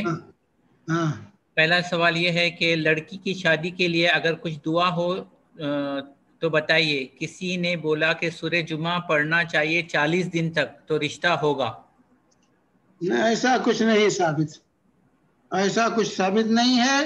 دعا کرنی ہے تو فجر سے پہلے اٹھ جائیے، تہجد کے وقت 2-4 رکعت پڑھ کر کے اللہ کے سامنے ہاتھ پھیلا کے بیٹھ جائیے اور اپنی زبان میں رو رو کر اللہ سے دعا کیجیے. وہ دعا کی قبولیت کا وقت ہے، اس وقت اللہ دعائیں قبول کرتا ہے. اس وقت دعا کیجیے، انشاءاللہ دیکھیں گے کہ ضرور رشتہ آئے گا. جزاک اللہ خیر. دوسرا وظیفے سوال کے چکر میں لوگ رہتے ہیں، الٹے سیدھے بتانے والے ہی بتا دیتے ہیں کہ 400 مرتبہ پڑھو، 500 مرتبہ پڑھو. ایسا کوئی وظیفہ ثابت نہیں ہے شادی کے لیے. اس کے لیے یہ ہے کہ آپ فجر سے پہلے اٹھیں، آدھا گھنٹہ پون گھنٹہ پہلے اٹھ جائیں، 2-4 رکعت نماز پڑھیں، اللہ کے سامنے سر پر سجود ہوں اور اللہ سے رو رو کر اللہ تعالیٰ سے دعا کریں. جزاک اللہ خیر شیخ. اور ایک دوسرا سوال ہے، شادی کی رات نماز پڑھنے بولے اس کی نیت کیا کرنی ہے؟ اور یہ نماز 2 رکعت نفل ہے، وہ 2 رکعت نفلی نماز ہے، 2 رکعت پڑھنا چاہیے. اور کوئی دعا بھی ہے اس کے بعد؟ نہیں، اس کے بعد کوئی دعا نہیں. وہی بیوی کا سر پکڑ کر کے پیشانی کے بعد پر ہاتھ رکھیے بیوی کے اور وہی دعا پڑھی اللہم انی اسألک خیرہا و خیر ما جبلتہا علیہ وأعوذ بک من شرہا و شر ما جبلتہا علیہ. جزاک اللہ خیر شیخ. سمیر ابھی فی الحال 2 کویشچنز اور آئے پھر ہیں. ہم بستری کی دعا لگے، ہم بستری کی دعا. شیخ ایک بھائی نے پوچھا ہے ایک حدیث کے بارے میں، یقین رکھے کہ نیک لوگ یقیناً بڑی نعمتوں میں ہوں گے. یہ اس کا مفہوم پوچھا ہے. ان الابرار لفی نعیم، ان الابرار لفی نعیم. جی ہاں، تو وہی بڑی نعمتوں میں ہوں گے، مطلب جو جنت کے بالا خانوں میں ہوں گے. جی، اچھی مقام پہ ہوں گے، اچھی نعمتوں میں ہوں گے. ہاں، جنت میں، وہی نعمتوں میں، مانے کا مطلب کہ نعمتوں والی جنت میں ہوں گے. ہر طرح کی نعمتیں انہیں مہیا ہوں گی، ہر طرح کے باغ و بہار انہیں حاصل ہوں گے. جزاک اللہ خیر شیخ. سمیر آپ پوچھ سکتے ہیں ابھی، جب کوئی آئیں گے تو پھر میں بتاؤں گا. جی جزاک اللہ خیراً. شیخ یہاں پہ ایک سوال آیا ہوا ہے کہ شعبان میں کوئی خاص ذکر کرنا ہے کیا؟ شعبان میں ذکر کوئی نہیں ہے، کوئی ذکر نہیں ہے. شعبان میں کثرت سیام، شعبان میں نبی کی سنت ہے کہ کثرت سے روزہ رکھیں. ام المؤمنین عائشہ صدیقہ رضی اللہ تعالی عنہ فرماتی ہیں کہ ما رأیت رسول اللہ صلی اللہ علیہ وسلم استکمل صیام شہر غیر رمضان ولا رأیته اکثر منه صیاما فی شعبان، کہ میں نے رسول پاک صلی اللہ علیہ وسلم کو رمضان کے علاوہ کسی مہینے کا پورا روزہ رکھتے ہوئے نہیں پایا، اور رمضان کے بعد شعبان سے زیادہ کسی مہینے میں روزہ رکھتے ہوئے نہیں پایا. کان یصوم شعبان الا قلیلا، اللہ کے نبی صلی اللہ علیہ وسلم شعبان کا روزہ رکھتے تھے چند ایام چھوڑ کر، پورے مہینے کا روزہ رکھتے تھے اللہ کے رسول صلی اللہ علیہ وسلم. تو شعبان میں جو چیز سنت ہے کثرت سے روزہ رکھ، جتنی زیادہ ہو سکے اتنا زیادہ روزہ رکھ.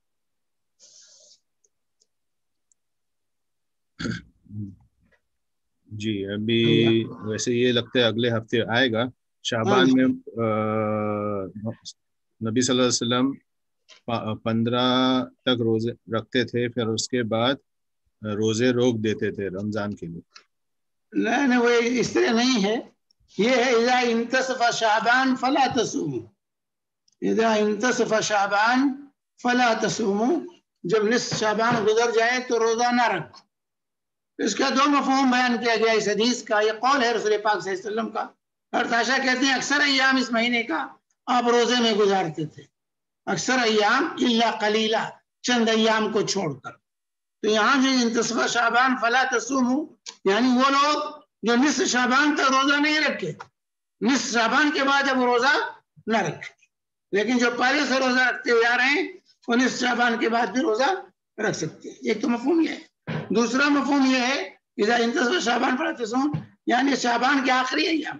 اس سے مقصود شعبان کے آخری ایام جو ہیں رمضان سے متصل، وہاں روزہ نہ رکھو تاکہ رمضان سے ملنے نہ پائے، کمزوری تمہاری بڑھ نہ جائے اور پھر جو ہے رمضان کے روزے متاثر.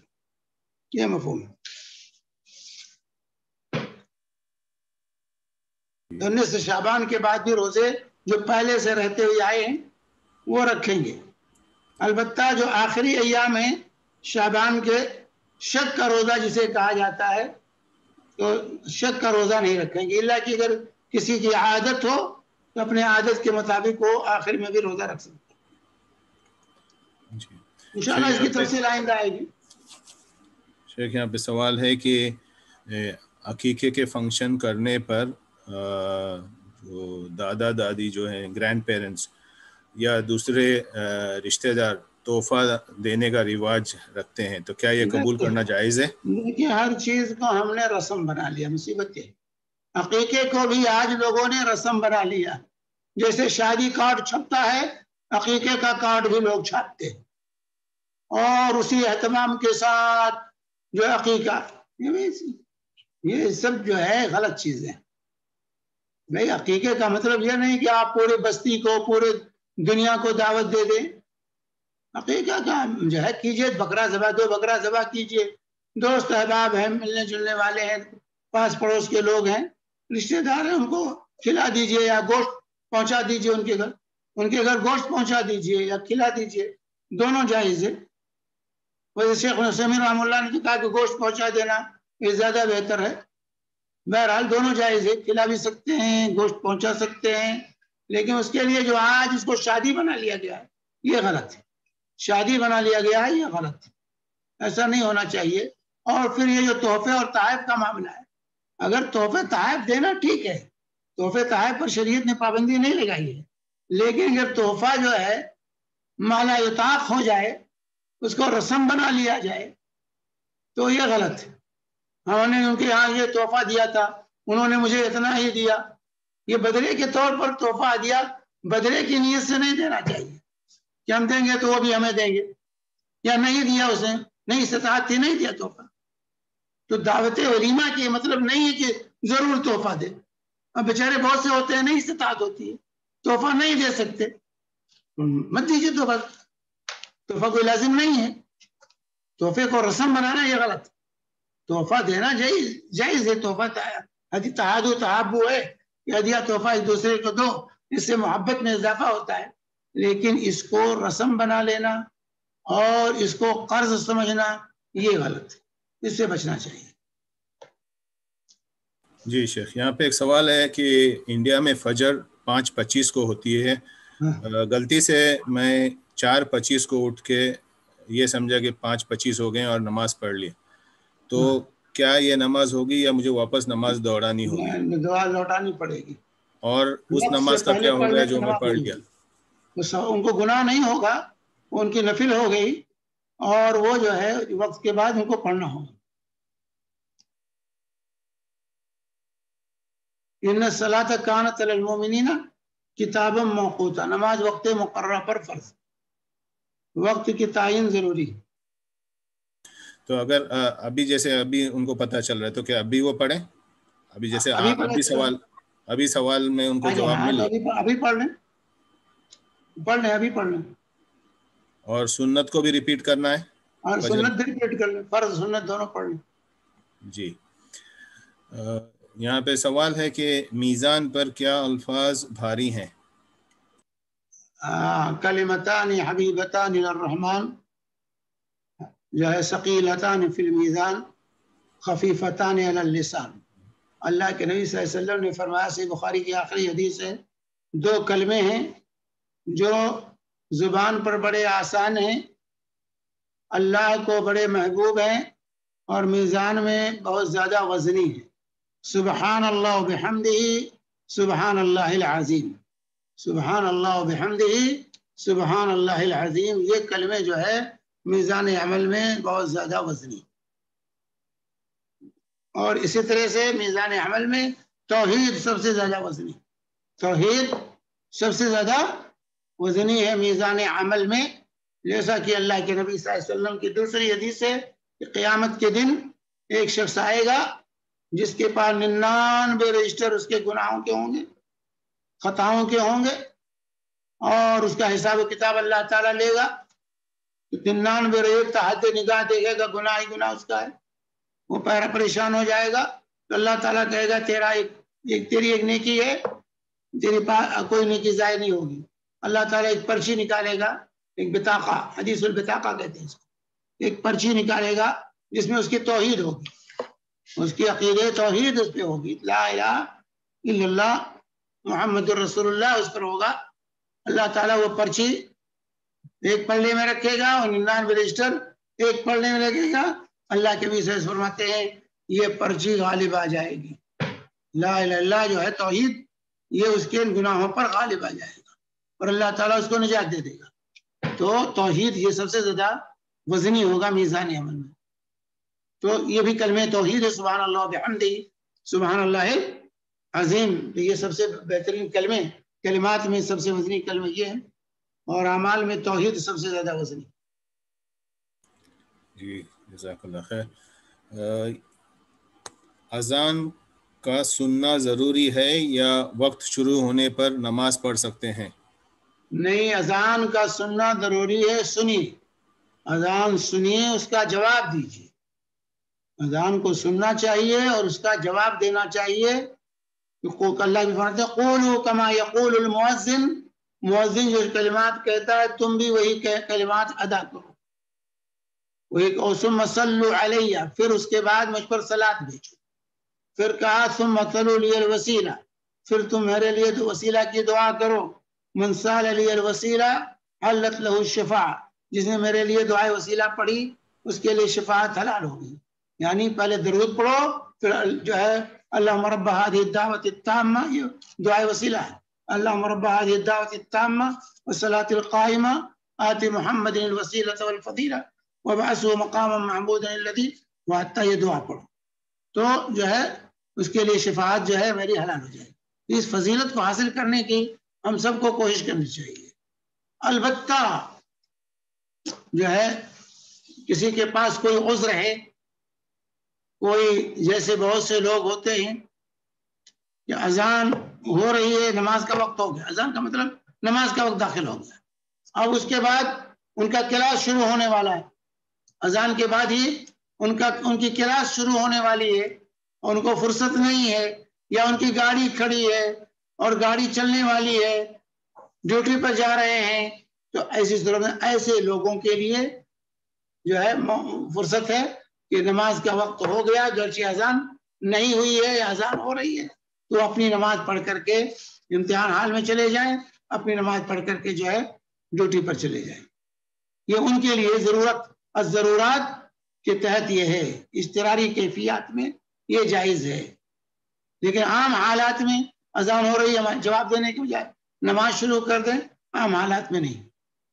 لیکن خاص حالات کسی کی جو بتا اس طرح کے سوالات میرے پاس آئے کہ امتحان شروع ہو رہا ہے، اذان کے بعد ہی امتحان شروع ہو رہا ہے، امتحان حال میں جانا ہے، تو اب کیا کریں؟ تو جلدی سے نماز پڑھ لیجئے، اذان نماز کا وقت ہو گیا اور امتحان میں چلے جائیے.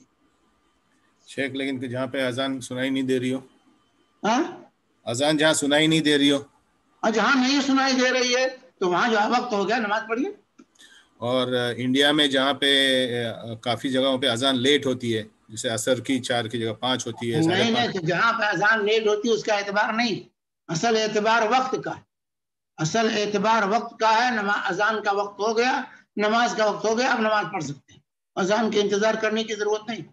انڈیا میں تو کوئی نظام ہی نہیں ہے، انڈیا میں ہر لوگ اپنے مذہب مجاز کے مطابق اذان دیتے ہیں، غلط ہے، اس اذان کا اعتبار نہیں، وقت کا اعتبار. نماز کے سلسلے میں، سحری اور افطاری کے سلسلے میں اصل اعتبار اذان وقت کا ہے. وقت ہو گیا اب نماز پڑھ لیجیے. کیونکہ مدد کا کو جماعت میں پڑھنا ہے تو مسجد جائیے، جماعت سے پڑھیے، نہیں تو گھر میں پڑھنا ہے آپ فوراً پڑھ سکتے ہیں. عورتیں خواتین ہیں وہ مسجد کی اذان کا انتظار نہیں کریں گے. انڈیا میں وقت ہوا اپنے گھر میں نماز پڑھ لو، کیونکہ بڑی تاخیر ہوتی ہے. دیکھیے ہمارے یہاں فجر میں اور عصر میں خاص طور سے حناف کے یہاں بڑی بے اعتدالی ہے، اور اذان بالکل آخری وقت میں دیتے ہیں. فجر کی اذان جب سورج نکلنے کا وقت ہوتا ہے تو ان کی فجر کی نماز ہوتی ہے، اور اسی سے عصر کی نماز جب مختار وقت ختم ہو جاتا ہے، جب اضطراری وقت آتا ہے تو اس وقت ان کی عصر کی نماز ہوتی ہے. جب زردی مائل ہو جاتا ہے، سورج زردی کی طرف مائل ہو جاتا ہے، تو جو ہے اس وقت وہ عصر کی اذان دیتے ہیں 2 مثل ہونے کے بعد. حالانکہ 1 مثل پر ظہر کا عصر کا وقت ہو جاتا ہے، ظہر کا وقت ختم ہو جاتا ہے.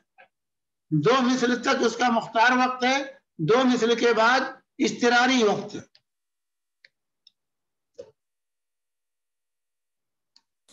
یہاں اذان سے وہ اذان جیسے خلیج میں، جو اذان خلیج میں ہوتی ہے، قطر میں ہوتی ہے، سعودیہ میں ہوتی ہے، یہاں اہتمام ہے کہ ہر اذان اول وقت میں ہوتی ہے، ہر اذان اول وقت میں دی جاتی ہے، اس لیے اس اذان کا اعتبار کریں. جی شیخ، یہاں پہ نماز کے علاوہ یہ پوچھ رہے ہیں کہ دعا کرنے کے لیے سجدہ کر کے مانگنا کیا یہ غلط ہے؟ اکثر لوگ دعا کرنے کے لیے سجدے میں جا کر مانگتے ہیں. نہیں، تو دعا کے لیے سجدہ یہ بدعت ہے. دعا کے لیے سجدہ کرنا، صرف سجدہ، یہ بدعت ہے. صرف سجدہ، صرف جو ثابت ہے سجدہ شکر اور سجدہ تلاوت. سجدہ بغیر نماز کے، بغیر قیام و رکوع کے 2 ہی سجدے ہیں. ایک سجدہ شکر ہے کہ آپ کو کوئی خوشخبری پہنچی، آپ فوراً سجدے میں گر پڑے. سیدھے سجدہ تلاوت، آپ نے آیت سجدہ پڑھی اور فوراً سجدے میں گر پڑے. اس کے علاوہ اگر کوئی سجدہ کرتا ہے دعا کے لیے تو وہ بدعت ہے، کیونکہ رسول اللہ صلی اللہ علیہ وسلم سے ثابت نہیں ہے۔ من احدث فی امرنا ھذا ما لیس منہ فہو رد، جو ہمارے دین میں کوئی ایسی بات ایجاد کرے جو اس میں سے نہیں ہے وہ بدعت ہے۔ تو اللہ کے نبی صلی اللہ علیہ وسلم نے دعا کے لیے الگ سے کوئی سجدہ نہیں کیا ہے۔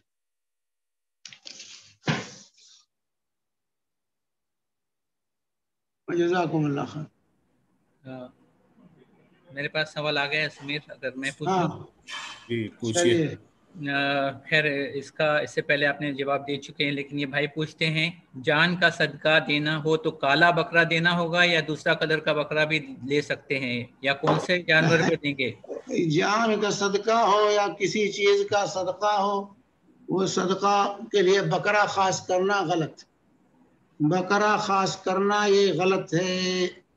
ایسا کوئی صدقہ رسول پاک صلی اللہ علیہ وسلم سے ثابت نہیں ہے کہ آپ نے کہا ہو کہ بھائی جان کا صدقہ ہے تو بکرا ذبح کرو۔ بکرا عقیقے میں ہے، بکرا قربانی میں۔ اس کے علاوہ صدقہ جو مسکین کے لیے، غریب کے لیے جو چیز مفید ہو، جو چیز کی اس کو ضرورت ہو، وہ صدقہ کیجیے۔ کپڑا نہیں ہے کپڑا پہنا دیجیے، کھانا نہیں ہے کھانا کھلا دیجیے، اس کو پیسے کی ضرورت ہے پیسہ دے دیجیے، اس کی بیمار ہے اس کا علاج کرا دیجیے، اس کے بچے کی فیس جمع نہیں ہو رہی ہے فیس جمع کرا دیجیے، یہ صدقہ ہے۔ پانی نہیں اس کے پاس، نل لگوا دیجیے، اس کے لیے پانی کا انتظام کرا دیجیے، اس کے بجلی پانی کا بل جمع کر دیجیے، یہ صدقہ ہے۔ تو مسکین کو جس چیز کی، اس کے بچے کی شادی ہو نہیں رہی ہے شادی کرا دیجیے، یہ صدقہ ہے۔ تو صدقہ مسکین کو جس چیز کی ضرورت ہے وہ چیز صدقے میں دینی چاہیے۔ یہ بکرا خاص کرنا یہ غلط صدقے، پھر اس کے لیے کالا بکرا، سفید بکرا، سرخ بکرا، یہ عام طور سے کھانے والے جو مداری ہوتے ہیں نا، جو پیٹ کے پوجا کرنے والے ہیں، وہ اس طرح کا جو ہے فتویٰ دیتے ہیں کہ بھئی کالا بکرا ذبح کرنا، اس کے لیے تو سرخ بکرا چاہیے۔ یہ سب جو ہے جلساز مکار لوگ، ان کثیر من الاحبار والرهبان لیاکلون اموال الناس بالباطل ویصدون عن سبیل اللہ، یہ بہت سے مشائخ جو ہے احبار و رہبان لوگوں کا مال باطل طریقے سے کھاتے ہیں اور اللہ کے راستے سے روکتے ہیں۔ تو کیسا بھی صدقہ ہو، صدقہ جو مفید ہو مسکین کے لیے، وہ چیز صدقہ ہے۔ مسجد بنوا دیے یہ بھی صدقہ ہے، مدرسہ بنوا دیے یہ بھی صدقہ ہے، یتیموں کی کفالت کر لیے یہ بھی صدقہ ہے، یتیموں کے لیے غلہ پہنچا دیجیے یتیم خانے میں، یہ بھی صدقہ ہے۔ تو صدقے کی مختلف شکلیں ہیں، جو ضرورت ہو کیجیے۔ جزاک اللہ خیر شیخ۔ بھائی گوشت کھائے بغیر بھی لوگوں کا کام چل جاتا ہے، گوشت کھائے بغیر بھی لوگ زندہ رہ سکتے ہیں، لیکن چاول نہ ملے، آٹا نہ ملے، روٹی نہ ملے تو گوشت لے کے کیا کریں گے بیچارے؟ کسی غریب کے گھر ایک بوری چاول پہنچا دی، یہ بھی صدقہ ہے۔ جی شیخ، جس چیز کی ضرورت ہو وہ کرنا چاہیے سر۔ جی شیخ، دراصل وہ اس غلط فہمی میں رہتے ہیں کہ خون بہانا چاہیے صدقے کے لیے۔ ہاں خون بہانا جی غلط۔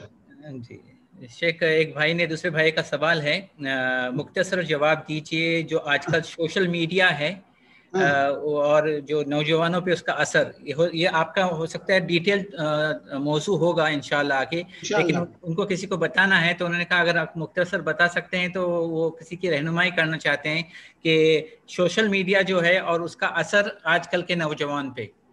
تو آج کل کے نوجوان پر تو واضح ہے سوشل میڈیا کا اثر، یہ بیان کرنے کی ضرورت نہیں، تباہی کا لوگ شکار ہیں۔ یہ میڈیا ہی ہے جس کی وجہ سے آج نوجوان برباد ہو رہا ہے، اسی لیے سوشل میڈیا پر پابندی ہونی چاہیے۔ اس سے اتنا ہی استفادہ کریں جتنی ضرورت ہے، ضرورت بھر ہی سوشل میڈیا کو استعمال کرنا چاہیے، اس سے زیادہ استعمال کرنا صحیح نہیں ہے، کیونکہ سوشل میڈیا یہ ہے جس پہ آج غلط خبریں پھیلائی جاتی ہیں، الٹی سیدھی باتیں پھیلائی جاتی ہیں، اور اس کے ذریعے سے نوجوانوں کے، لڑکوں لڑکیوں کے ذہن کو خراب کیا جاتا ہے، اور اسی کے سے متاثر ہو کر لوگ آج نئی نسل برباد ہو رہی، تباہ ہو رہی۔ تو سوشل میڈیا پر پابندی ہونی چاہیے، دیکھیے اسلامی نقطۂ نظر سے میڈیا آزاد نہیں ہے، اسلامی مملکت میں میڈیا آزاد نہیں رہ سکتی، اس کو پابندی، ان الذین یحبون ان تشیع الفاحشۃ فی الذین آمنوا، جو لوگ یہ فواحش و منکرات کے پھیلاؤ کو پسند کرتے ہیں وہ اللہ کے یہاں مجرم، وہ اللہ کے یہاں مجرم۔ آج فواحش و منکرات جو پھیل رہے ہیں مسلمانوں میں یا لوگوں میں، اس کا بنیادی سبب میڈیا ہے۔ اب ہر چیز میڈیا، کرونا اس قدر جو پھیلا ہے میڈیا کی وجہ سے، میڈیا والوں نے اس کو خوب اچھالا، اس کا کچھ بنا دیا۔ اسی طریقے سے دوسری چیزیں جو ہیں، فتنے جو آج پیدا ہو رہے ہیں آئے دن، اس میں میڈیا کا رول ہوتا ہے، جس کو چاہتے ہیں جو بنا دیتے ہیں۔ اس کے لیے کتنی جانیں جاتی ہیں، کتنے برباد ہوتے ہیں، کتنے لوگوں کے گھر اجڑتے ہیں۔ تو میڈیا یہ انتہائی خطرناک چیز ہے، اسی لیے اسلام نے اس کو آزاد نہیں رکھا ہے۔ میڈیا یہ تابع ہے اسلامی حکومت کے، اسلامی حکومت جتنا چاہے گی اتنے ہی باتیں آپ پھیلا سکتے، اور باتوں کو نہیں کر۔ اللہ تعالیٰ کیا فرمایا؟ وَإِن جَاءَكُمْ فَاسِقٌ بِنَبَإٍ فَتَبَيَّنُوا، جب کوئی خبر آئے تو پہلے اس کی تحقیق کر لو، جاننے والوں سے پوچھو، ذمہ دار جو طبقہ ہے اس سے پہلے پوچھو، اس کے پیچھے دوڑ نہ پڑو کہ بھائی ہاں تو خبر آ گئی ہے۔ خبر جھوٹی بھی ہوتی ہے، سچی بھی ہوتی ہے، اس لیے اللہ تعالیٰ نے قرآن و اصول بتا دیا، وَإِن جَاءَكُمْ فَاسِقٌ بِنَبَإٍ فَتَبَيَّنُوا، جب کوئی خبر آئے تو پہلے اس کی تحقیق کرو، پہلے اس کی تحقیق کرو، ٹھیک ہے۔ یہاں تو صحابہ حدیث سنتے تھے تو تحقیق کرتے تھے، تحقیق کرتے تھے، تو تحقیق کرنے کا حکم دیا گیا ہے۔ ہر سنی سنائی بات پر کان دھرنے سے منع کیا گیا ہے،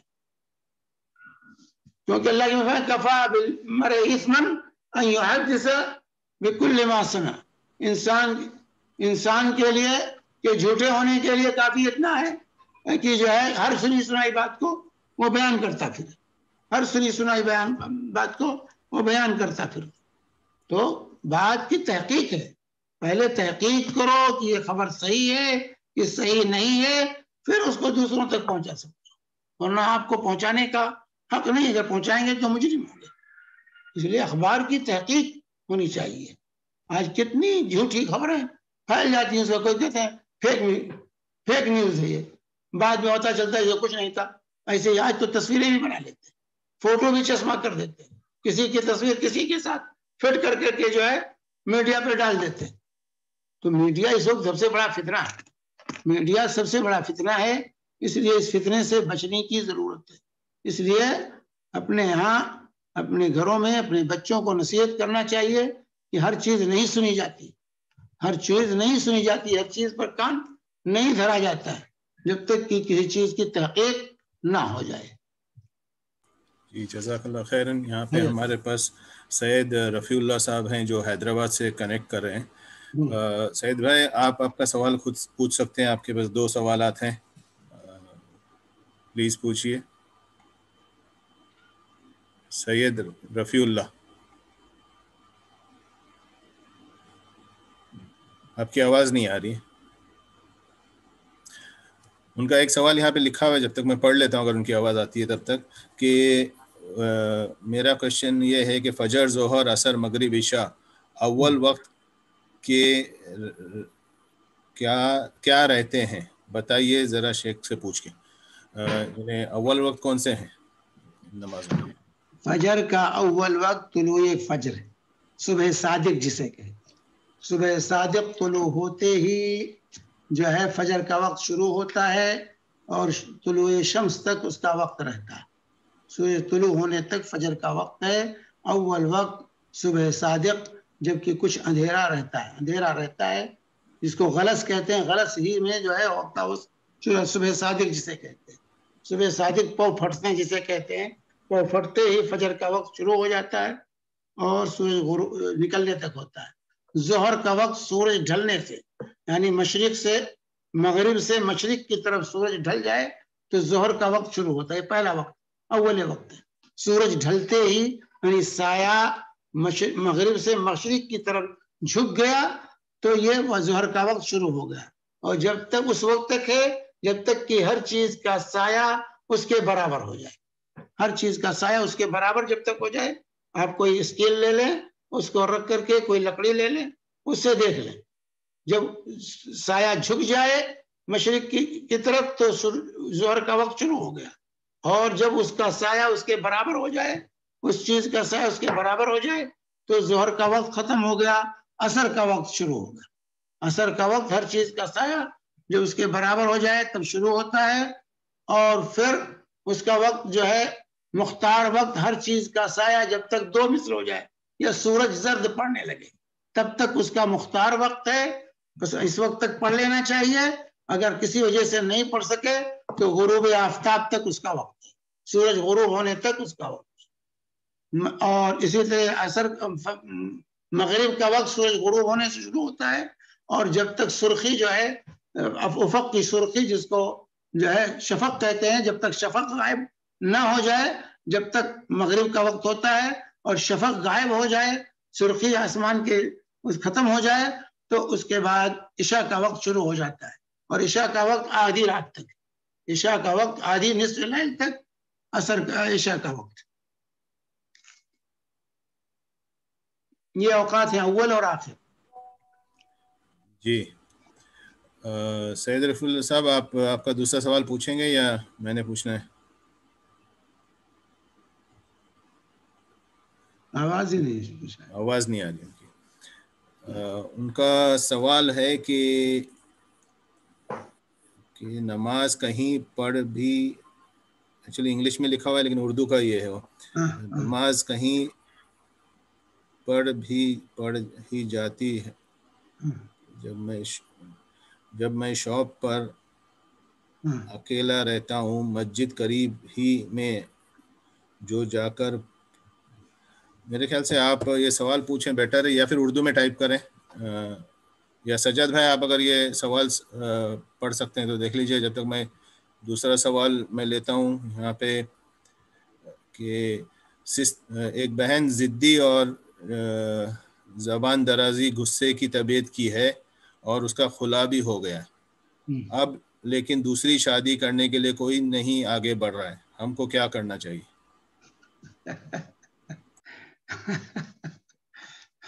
ہم کو کیا کرنا چاہیے؟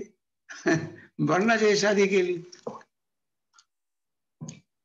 جو اس کو جو ہے اس کو نصیحت کرنی چاہیے. اصل ہے اس عورت خاتون کو نصیحت کیجئے کہ بھائی ذرا تم اپنی زبان پر کنٹرول کرو, اپنی اصلاح کرو. جو ہے نصیحت کی ضرورت ہے, اس کو نصیحت کریں اور پھر اس کو نصیحت کریں اور کہ بھائی اپنی عادت کو ذرا بدلو اور اس کی شادی کا انتظام کرائیں کہیں سے. سمیر میں پڑھ لوں وہ سوال؟ جی پڑھ لیجئے.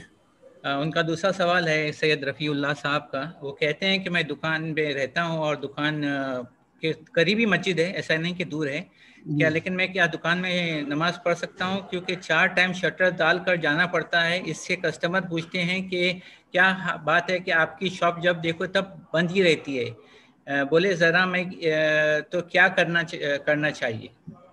ان کو چاہیے کہ وہاں پر جو ہے اعلان بورڈ لگا دیں کہ نماز کے وقت ہماری دکان بند رہتی, بس. اور نماز مسجد میں ہی پڑھنا چاہیے. نماز نہیں پڑھیں, دکان پہ نماز نہ پڑھیں.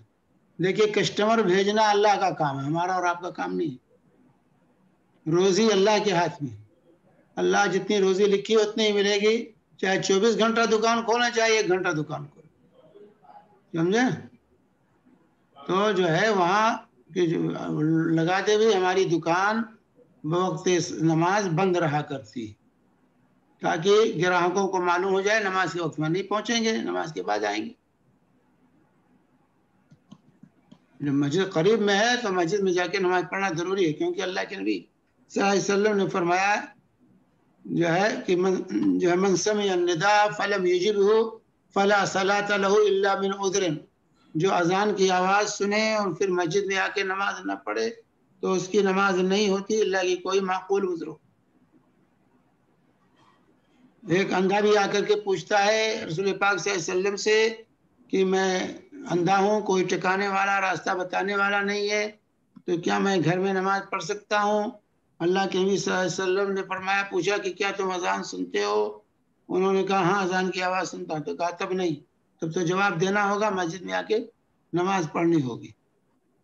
تو جماعت با جماعت نماز واجب ہے مردوں کے لیے. عورتیں اپنے گھروں میں نماز پڑھیں گی, لیکن مرد کے لیے مسجد میں آ کے نماز پڑھنا یہ واجبات میں سے بلا عذر کے. حضرت عبداللہ مسعود کہتے ہیں ہم نے دیکھا کہ صحابہ میں لوگ بیمار ہوتے تھے, پھر بھی 2 آدمیوں کے سہارے گھسٹتے ہوئے پیر گھسٹتا ہوتا تھا زمین پر, اور گھسٹ کر کے مسجد میں پہنچتے تھے. بیمار لوگ بھی آتے تھے, سہارا لے کے آتے تھے. ہم اٹھے کٹھے جوان ہیں, ہم کیسے بھی دکان پر نماز پڑھ سکتے؟ بھائی روزی دینا اللہ کا کام ہے. اللہ نہیں چاہے گا تو آپ کتنا ہی لمبی ڈیوٹی کریں, نہیں روزی ملے گی.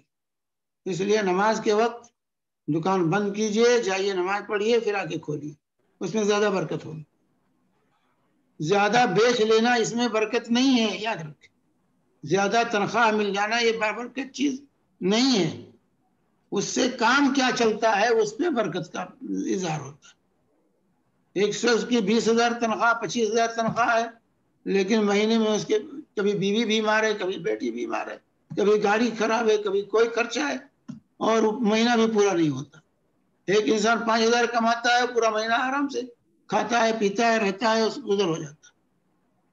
تو 5,000 کی اہمیت ہے 20,000 کے مقابلے. اصل چیز برکت. زیادہ کما لینے میں اگر اللہ کی اطاعت چھوڑ کر, نماز چھوڑ کر آپ زیادہ بھی کما لیں تو اس میں برکت نہیں ہوگی, بے برکتی ہوگی اس میں. لیکن اگر آپ اللہ کی اطاعت کرتے ہوئے تھوڑا کماتے ہیں تو اس میں برکت دے گا اللہ, اور اس سے زیادہ کام آپ کر سکتے ہیں. یہ تصور رکھنا چاہیے. انہوں نے جزاک اللہ خیر کہا, ان کا مائک نہیں چل رہا تھا اس لیے انہوں نے ٹائپ کیا ہے. فردر جیسا شیخ نے کہا ہے, آپ کے دکان کے باہر ایک بورڈ لگا سکتے ہیں کہ نماز کے وقت دکان بند ہے, انشاءاللہ پھر کھل جائے گی, وہ کافی ہوگا انشاءاللہ. ہاں انشاءاللہ. سمیر دوسرا سوال لے لیجیے جلدی, کیونکہ کافی وقت ہو گیا ہے, ابھی اذان ہوگی تھوڑی دیر میں. ہم لوگ یہ 2 سوال ہیں, اس کے بعد وائنڈ اپ کریں گے انشاءاللہ آج.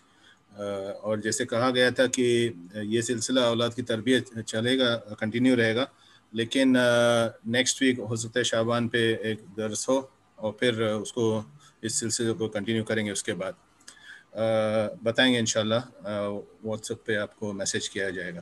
شیخ یہاں پہ سوال یہ ہے کہ کیا فجر کی سنت فرض نماز کے بعد پڑھ سکتے ہیں اگر مسجد میں داخل ہوتے وقت اقامت ہو گئی ہو, اور فرض کے بعد پڑھتا ہوں تو؟ دیکھیے, اگر انسان پہنچا اور جماعت کھڑی ہے, اقامت ہو رہی ہے, تو اس کو جماعت میں شامل ہونا چاہیے. اذا اقیمت الصلاۃ فلا صلاۃ الا المکتوبہ. صحیح مسلم کی حدیث ہے جب اقامت ہو جائے تو اس نماز کے علاوہ کوئی دوسری نماز نہیں پڑھی جا سکتی. اب نماز ہونے کے بعد, فجر کی نماز کے بعد سنت پڑھ سکتے ہیں, کیونکہ ابو داؤد ترمذی کی روایت ہے, اللہ کے نبی صلی اللہ علیہ وسلم نے ایک صحابی کو دیکھا کہ فجر کے بعد انہوں نے 2 رکعت نماز ادا کی. اللہ کے نبی صلی اللہ علیہ وسلم نے بلا کے پوچھا کیسی نماز تم نے پڑھی؟ تو انہوں نے کہا میری فجر کی سنت رہ گئی تھی, اس کو میں نے ادا کی. تو فجر کے فوراً بعد سنت کو پڑھ سکتے ہیں, جائز ہے پڑھنا.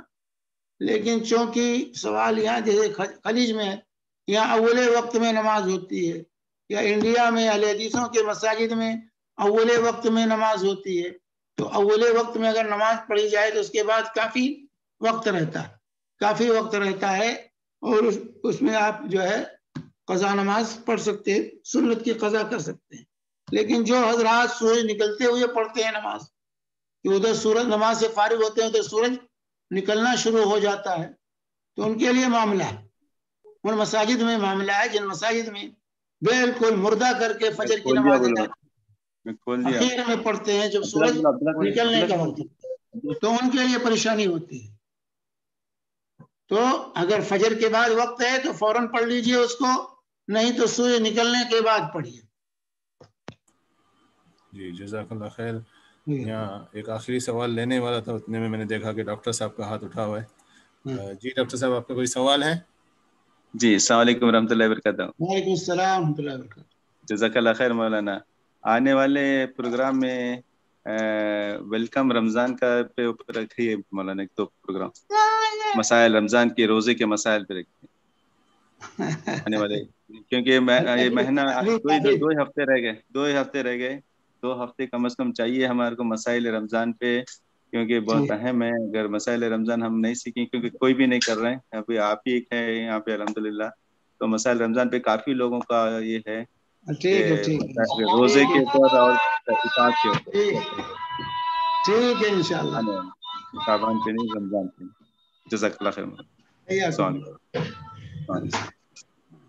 یہاں پہ ایک سوال ہے، ویسے خیر شیخ یہ ڈاکٹر کا زیادہ سوال لگتا ہے، شیخ کا کم، کہ آج کل ڈاکٹر صاحب مٹن کھانا کم کرنے اور سبزی زیادہ کھانے کی ایڈوائز کرتے ہیں، تو کیا یہ صحیح ہے؟ تو مجھے یہ لگتا ہے کہ یہ مٹن خوب کھائیے، گوشت کھائے بغیر کہ طاقت ہوگی، گوشت کھائیے، سبزی کھائیے، سب کچھ کھائیے.